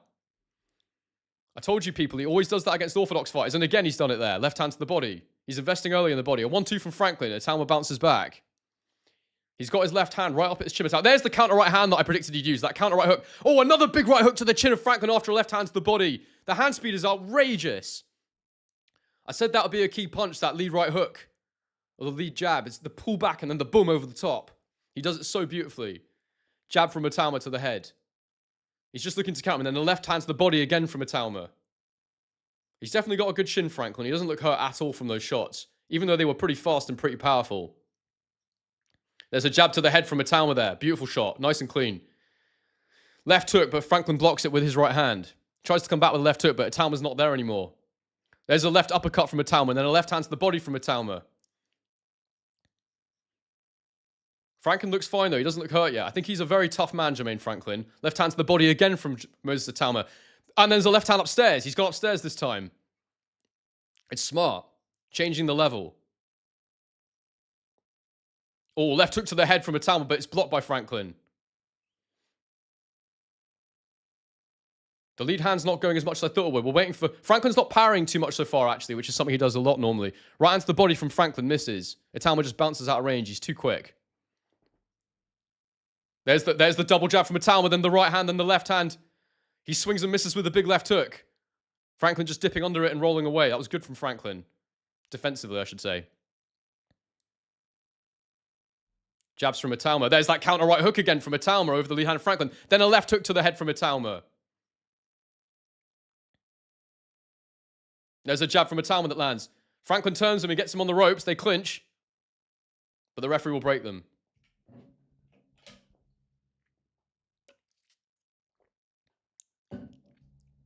Jabs from Itauma. Feints downstairs. Oh, there's a huge right hook to the head from Itauma, and he's hurt him. And a left hook, and a right hook, and he's going down. I'm telling you, he's going down. Oh, and Franklin comes back. He's okay. He's on his feet. And then a jab upstairs to the head again, and more hooks. He nearly went down there, but he just stayed up. Left hand to the body from Moses Itauma, and that's the end of round one. Fantastic from Moses Itauma in round one there. He looks brilliant. He looks sharp. All the things that I analyzed in the build-up are working well. The pullback counter right hand over the top is beautiful. The stabbing left hand to the body that he always does to orthodox fighters. Everything's working smoothly so far for Moses Itauma. He doesn't look nervous at all, 202, does he?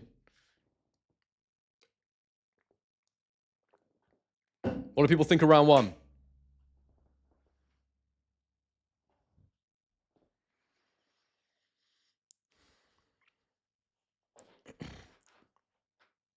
The speed is outrageous, isn't it?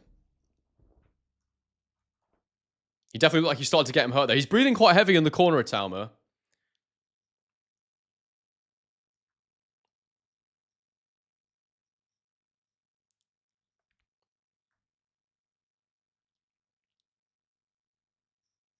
Round two is underway.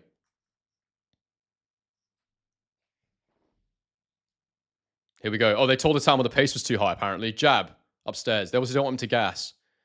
Double jab there. He's just playing with that lead hand of Franklin, as I predicted. Franklin's trying to parry now. There's a counter right hook from Itauma that lands as Franklin tries to press the action. Franklin's feet are not fast enough to get close at the minute. His only chance is really to counter. Oh, there's a left hook from Itauma as Franklin tries to step in. Left hand to the body, and then the right hook over the top from Itauma. Franklin tried to reply. Itauma's bounced out the pocket again. Too quick. There's a jab over the top again from Itauma, and then a left hook, right hook. Franklin looks okay still. Franklin is tough. He is very, very tough. There's a left hand to the body from Itauma that lands clean. He's definitely just sapping his energy by every time he lands that. He's doing lovely work with the feints Itauma there as well. He's missed with the left hand. Franklin comes back with a double jab that misses. Itauma just bouncing away. His legs are just so good. So fast, so twitchy. Franklin comes back with his own jab that misses. Left hand to the body again from Itauma. Franklin's trying to counter off that left hand to the body now. I think Itauma might want to start going up top with that at some point. He did do it last round once.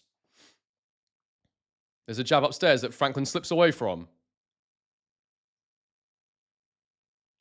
Body shot from Franklin lands. I think the right hand just let off through there. There's a left hook to the body from Itauma. Franklin's still trying to reply to that, but it's missing. Another jab from Itauma upstairs. Another jab from Itauma upstairs that gets through. And another jab from Itauma. There's a shot to the body from Itauma, straight left hand. Franklin steps up with the right hand to the body. I think he did just about land that.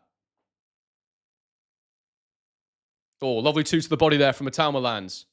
Then a right hook to the body from Itauma lands. He's going to that body a bit more now, bringing Franklin's hands up. so much means that he can now go to the body because it's open. Oh, there's a left hook from Itauma upstairs. Franklin sticks his tongue out in reply. Comes back with a 1-2 that misses. Left hand to the body from Itauma again on the turn. Jabs from Itauma to the guard.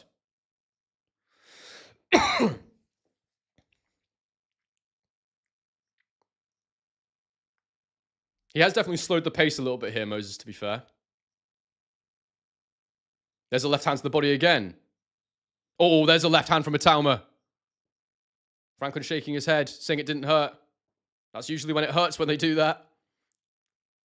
There's a left hand to the body again from Itauma. He's landing so many punches right now.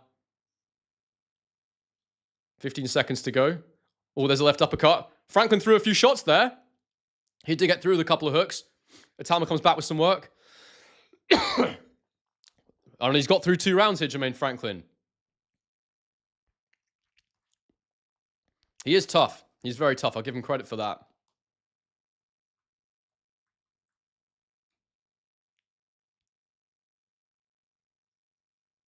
Ben Davison's telling him it's a breakdown job.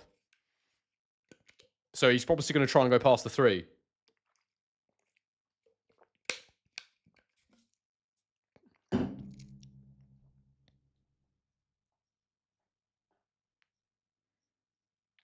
Wow, 600 people in the chat. Yeah, tomorrow. Definitely like the stream. Thank you, people. Appreciate it.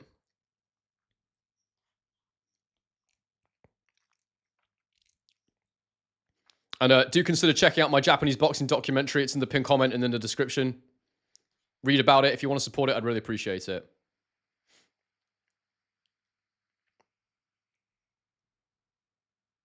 All right, round 3's underway. Let's see if my prediction comes true and he gets him out here or if it goes longer. But his corner have told him to slow it down. So perhaps he's going to just take his time and, you know, just keep himself safe and go through the rounds a little bit. There's a jab upstairs that lands for Itauma. Double jab, right hook. Stumbled a little bit there, Franklin, but he's fine. Franklin trying to play the lead hand battle. I think Itauma will win that every time, personally. There's a left hook from Itauma that just misses. Franklin dipped under it. Franklin with a right hand that misses. Itauma just takes a little half step back.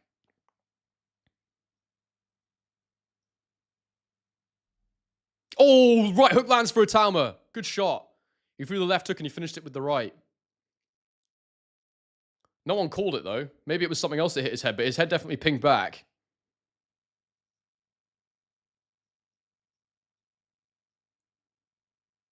Oh, lovely right hook to the body from Itauma. Off a left hook to the guard. Oh, right hook from Itauma there to the head.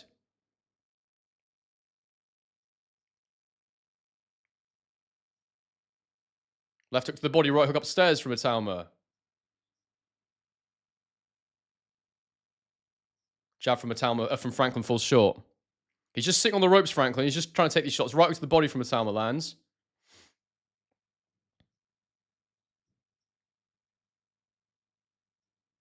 Yeah, Franklin's not throwing much at the minute, which is giving Itauma nothing to counter. There's a left hook to the head from Itauma that's blocked. Clearly winning the rounds, Itauma right now, but Franklin is being very, very defensive, just sitting on the ropes with his guard up. He's not throwing, he's not parrying, he's just got his gloves up and just trying to absorb shots. So it is hard to break someone down who's doing that, but I still expect Itauma to get him out of there at some point. Maybe not in the first 3 as I predicted.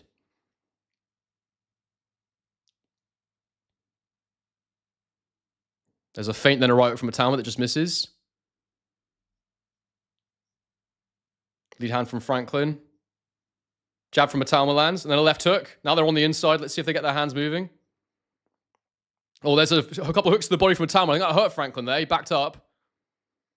Jab over the top from Franklin just gets through, just catches him on the side of the head. There's a left hook to the body from Itauma that's blocked by Franklin. Oh, there's a right. Oh, he's dropped him. Huge right hook. And it was the shot that I said I thought he might get him with. Massive right hook over the top. Franklin's back up, though. Will Itauma rush to finish it here, or will he continue to try and break him down? That was a big right. It was the exact shot I called that I thought he would get him with. Go on, Moses. Let's see if you can finish it now. 10 seconds to go in the round. He's definitely hurt, but he's taking his time. Oh, big right hook to the body. I don't think he's quite going to get him in the first 3. He's knocked him down, but I think it looks like Franklin will get out of the first 3 rounds. He has, but he's knocked him down there, so that's a 10-8 round. Beautiful right hook there from Itauma. I'd love to see a replay of that. Yeah, he looks a bit spent in the corner there, Franklin. Let's see it. Yeah, so to be fair, Franklin was just trying to shoulder roll, and he had his hand down low, and Moses just banged in that right hook. Yeah, he just turned his shoulder, and Moses has just gone around the top with it. Beautiful shot. So fast. And he couldn't see it. It was right on the side of the head. It was a well-aimed shot. Beautiful accuracy. And he scrambled him with that a little bit, I think. That's the first time Jermaine Franklin has been knocked down in his career. Well, do you know what I found out? Someone's put Jesus a lead hand. I found out the other day that apparently Itauma's actually right-handed. So he's one of those right-handed southpaws where your lead hand is your strong hand, which is interesting.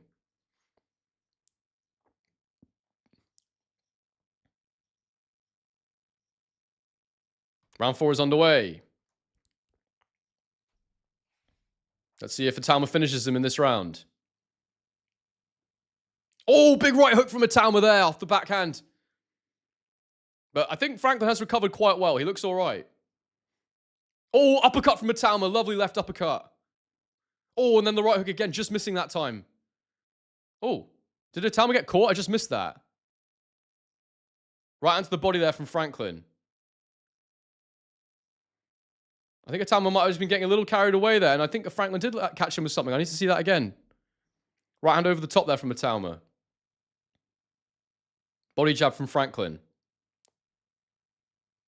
Oh, counter right hook from Itauma there as Franklin tries to step in. Oh, right hand over the top again from Itauma. Oh, there's a big left hook around the side of Franklin's head there. Franklin comes back with his own hooks and Itauma dips under them. Franklin's got a fantastic chin, as Mr. PK says.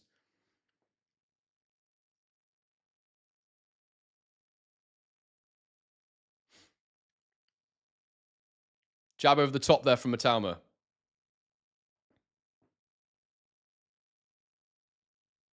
Moses feinting high and low, then coming back with the hook, then a right hook to the body that he finishes with there. A shot to the body, then a shot to the head for Itauma, partially blocked by Franklin. Franklin comes back with a 1-2 that Itauma just dips away from.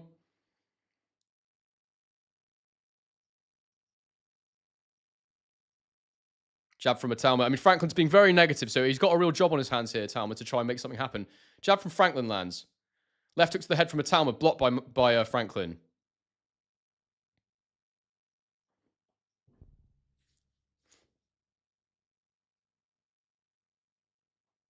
Franklin lands a jab. I think Itauma maybe needs to just step off him a bit here and let him come into the ring a bit, because at the minute, Franklin's just... There's a 1-2 to the body that lands for Franklin. Then a jab to the head lands for Franklin there. That was good. He's not winning the round, but it's the first time I've seen Itauma really hit with any punches. Jab to the head lands for Itauma. More jabs from Itauma. Then a left hand to the body. He's gone away from that left hand to the body, Itauma. I think he needs to get that going again. Oh, there's a left hook to the head from Itauma. Franklin rolls with it, though. Oh, there's a counter left uppercut from Itauma, just missing. Franklin comes back with a wild right hand. Itauma does look a bit tired, I have to say, Issa. You are right. There's a jab upstairs from Itauma. And there's a lead hand from Itauma. Franklin, now Itauma's on the ropes. Franklin coming forward. Franklin throws a hook to the body. It's blocked. Franklin's small, but Itauma's just a big heavyweight. And he gets out the round, Franklin, to be fair. Round 5 coming up. And he's looking all right. He's looking like he can keep going.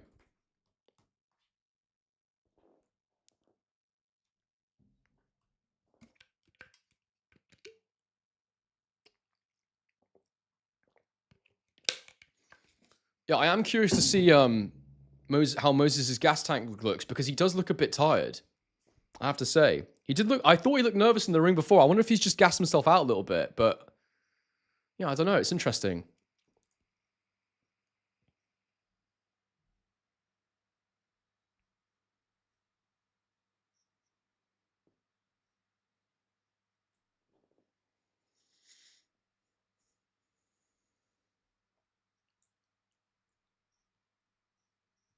There we go, round 5. I've done the score. Run away. Let's see if Itauma can step on him this round a bit more. There, he's back to that shot to the body straight away there. He got away from that, and I think he needs to, You know, he likes to establish that shot to the body, that straight to the body. So we'll see if he keeps going with it.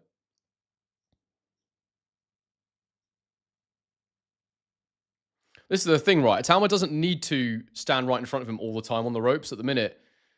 You know, he can take a step back and let Franklin come out a little bit, and I think that'd be wise. There's a 1-2 from Itauma that kind of Franklin rode backwards, and he came out with his own shot there, Franklin. 202 thinks Itauma's taking this round off. He might do, yeah. He's certainly far ahead enough to do it. But Franklin's not being very ambitious, which makes it hard to land on him. Dave Allen said that if he covered up, he could potentially go the distance. Oh, there's a right hook upstairs from Itauma that lands. I think Franklin's still okay there. He's got a fantastic chin, Franklin. There's a left hook from Itauma. Double jab fall by that left hook to the head. Beautiful shot. Oh, there's another right hook. Oh, more hooks to the head there. I think Franklin's high guard's actually not bad. It's better than I thought it was. I thought that Itauma would be able to punch through it, but at the minute, Franklin is catching most of this work. Oh, counter left hand from Itauma there. Just missing a counter from Franklin as well. Crazy X-Man doesn't think Itauma's stopping him. I still think he will. I do think he'll stop. Oh, big left uppercut. Oh, a huge shot. And a right hook. That was outrageous, and the fight's been waved off. And it's the first knockout loss of Jermaine Franklin's career. And that was a vicious, vicious knockout. Crazy X-Man. I'm sorry, that was terrible timing for you, bro. What a knockout that was. Beautiful. He's just turned it on. He's just absolutely turned it on there. We weren't quite right with the prediction of rounds 1 to 3, but a round 5 knockout is very, very impressive nonetheless. Fantastic. Bearing in mind, guys, Jermaine Franklin's never been knocked down before. Absolutely outrageous punch. Fantastic work from Moses Itauma. That uppercut was absolutely sickening. Absolutely sickening. And then the right hook was just the cherry on top just to finish him and knock him down, really. But the uppercut had already done the job. He absolutely iced him. Where are the people at now that were in the chat before saying that they thought Franklin would win? I want to see that uppercut again. That was absolutely delightful.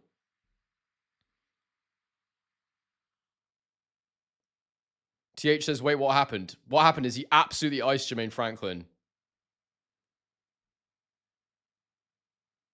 Mr. Lift predicted 4 to 6. Well done, bro. Good prediction. Let's see it again. So they were close.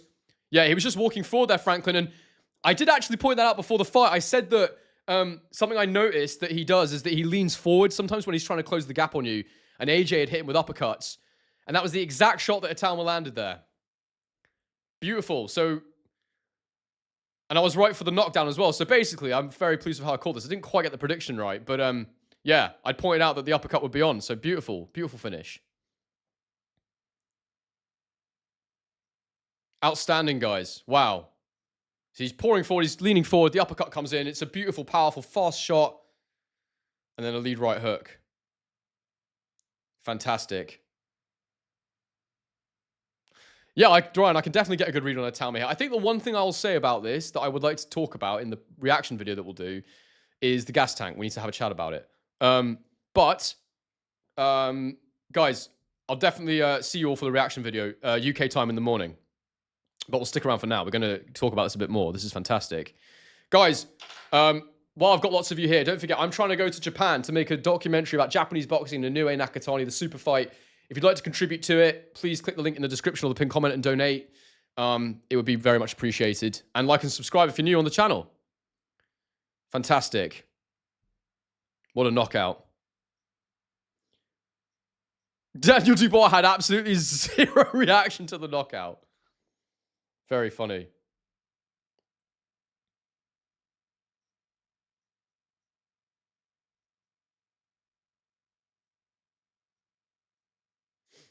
Fantastic performance, honestly. Wow. What does everyone think? Mr. Lifts, your analysis was bang on. I predicted 4 to 6, he says, because I had a feeling Franklin's durability was being slightly underestimated. To be fair to him, I wasn't sure how tough he actually was, but seeing that, his chin's good. His chin's very good, but that was the first clean, really clean punch that landed, except for the knockdown. I think if that knockdown had come, the third round knockdown, if that had come just a little early in the round, I think Itauma would have got him out of there then, but fantastic. VTS missed it. Well, you're going to have to wait for the replay, mate, because it was a fantastic knockout. Honestly, fantastic.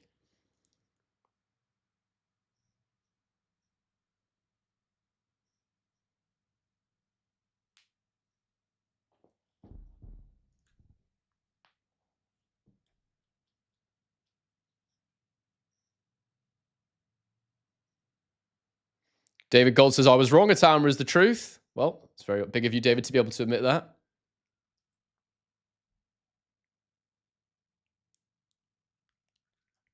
Wait for the announcement. It was like a Fight Night KO from PlayStation. It was crazy.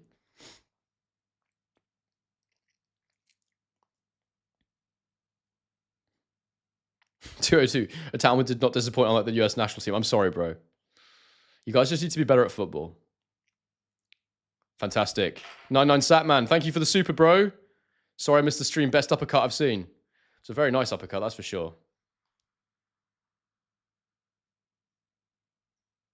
Thank you very much, World of Deceptions. I do feel like I analyzed this one well. But, you know, it's one of those things with Itauma, because I'm following his entire career from the beginning. I'm going to know so much about him. Do you think Usyk is truly avoiding this guy, Henry? I don't think he's avoiding him. I just think it's risk-reward, you know? I think Itauma is one of the few heavyweights out there that can give him some problems. But also, I think he's much better at pacing himself as than Itauma at this point, but we'll see. Also, I do have one concern about Moses Itauma's adaptability in the ring without instruction, but that's another conversation for another day. It was around 5 stoppage sharp Calidor.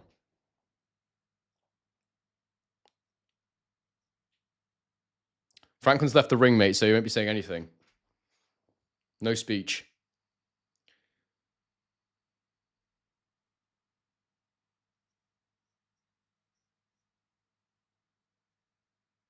Hollow says, if that's the best uppercut you've seen, you're new to the sport or a casual. It was a nice uppercut, but it wasn't... I don't know if it was the best one I've ever seen, but it was very nice. Mr. PK says, Moses' guard feels a bit sus. He uses his feet reflex for defense. He looks a bit hittable. This is what I was talking about with Jamie from Boxing Life. I think if you can match his foot speed, then maybe you can get to him. But not many can.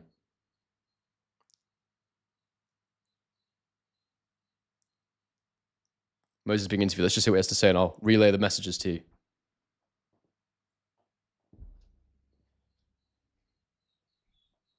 He said, thank you to the Manchester crowd. Or am I going for the next month? UK and then hopefully Japan if we've got enough money in the kitty.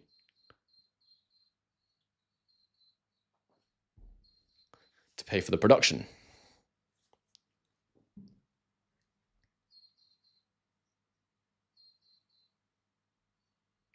Itauma saying it's where he won his first ever national title.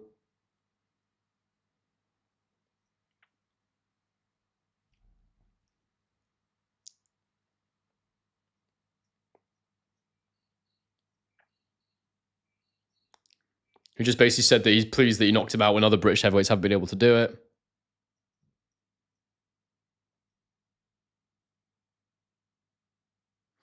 Pots and Pans says if you can match his foot speed, then you'd be a welterweight. I think Usyk probably can, at least for periods.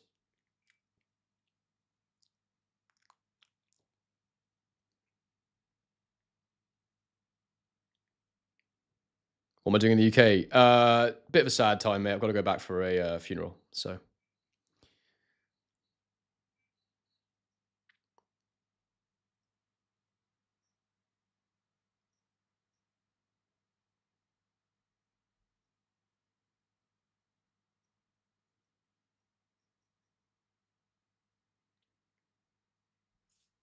Yeah, okay. Yeah, so I was right. He did go away from the body, and he went back down to the body when he realized he wasn't going to get him out there in the first 3 rounds.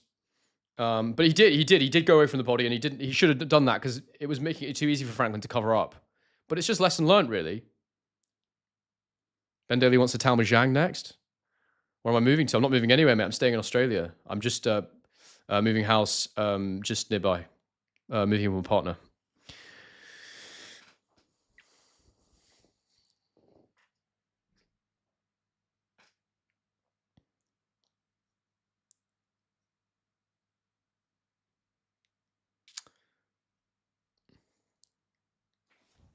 Make some notes for my video quickly before I forget.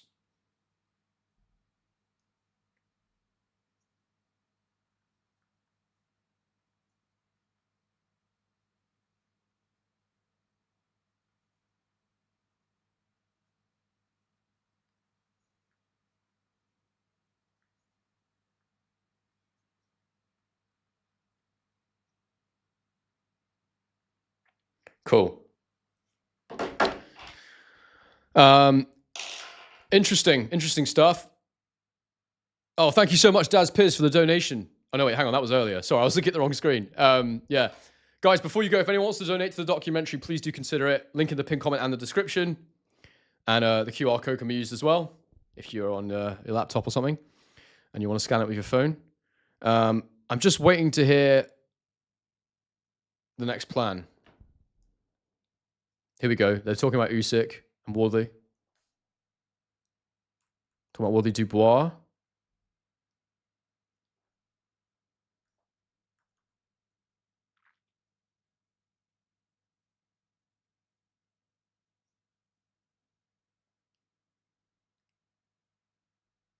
So Frank says Usyk's fighting in Egypt.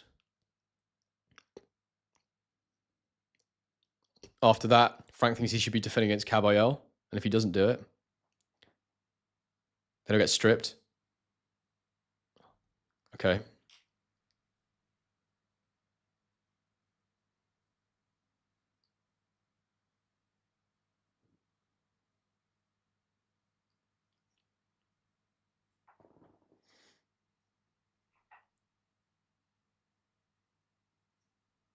All right, let's see. Ali's asking him, who do you want to call out?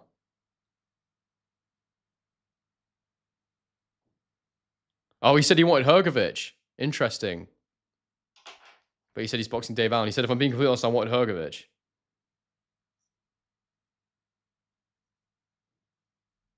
Let's see what Francis Warren says.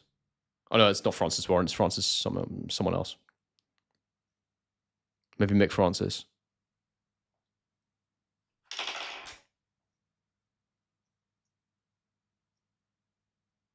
Oh, it is Francis Warren. He shaved his head.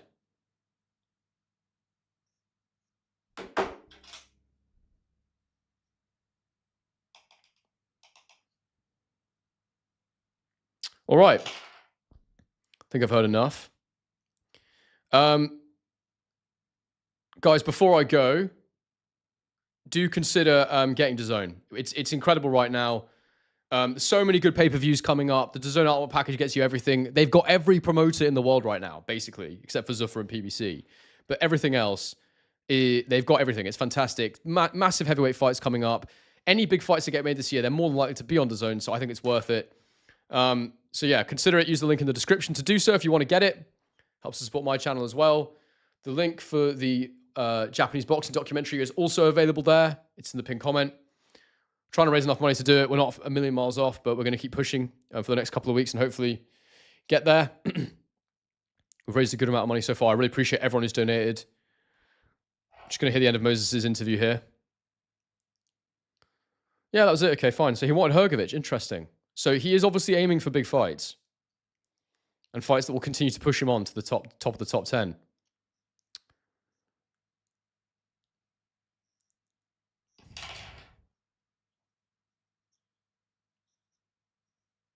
All right, people. I'm going to get off in a sec. I hope to see you all for my post-fight reaction video. It'll be out UK time in the morning. I might go live for Thurman Fundora, but depending on what time it's at. But I very possibly might go live for that. I don't think I'll do a post-fight video for that. I'll maybe just go live. I'll let you know. But guys, thank you so much for being with me. Do consider donating. Consider getting DAZN, all that good stuff. It's been a great live. Thank you so much to all. How many views did we do on this live, actually? Let's have a quick look. Bang a like on the stream before we go as well. Almost hit 300 likes. We're on 291. We did a total of, thank you for the super sunny, done over 10,000 views on this live. So that's fantastic. I really appreciate you all coming out. And fingers crossed, I'll see many of you back next weekend when we'll be covering Chisora against Wilder. I'll make my prediction for that this week as well. I will try and get an analysis out for Fury Makhmudov this week too. So it's a busy schedule. I'm moving house. It's going to be a bit challenging, but I'll try and get it done. And yeah, I'm excited to I've just seen they're doing frame-by-frame analysis now with Malik Scott on Inside the Ring, which is interesting. Never got the call up for that one. Don't know why, guys. You need to yell my name more, people. But anyway, I'm looking forward to seeing you all for the post-fight video. As I say, any support you can give for the Japan docs, much appreciated. And I will catch you all potentially for Thurman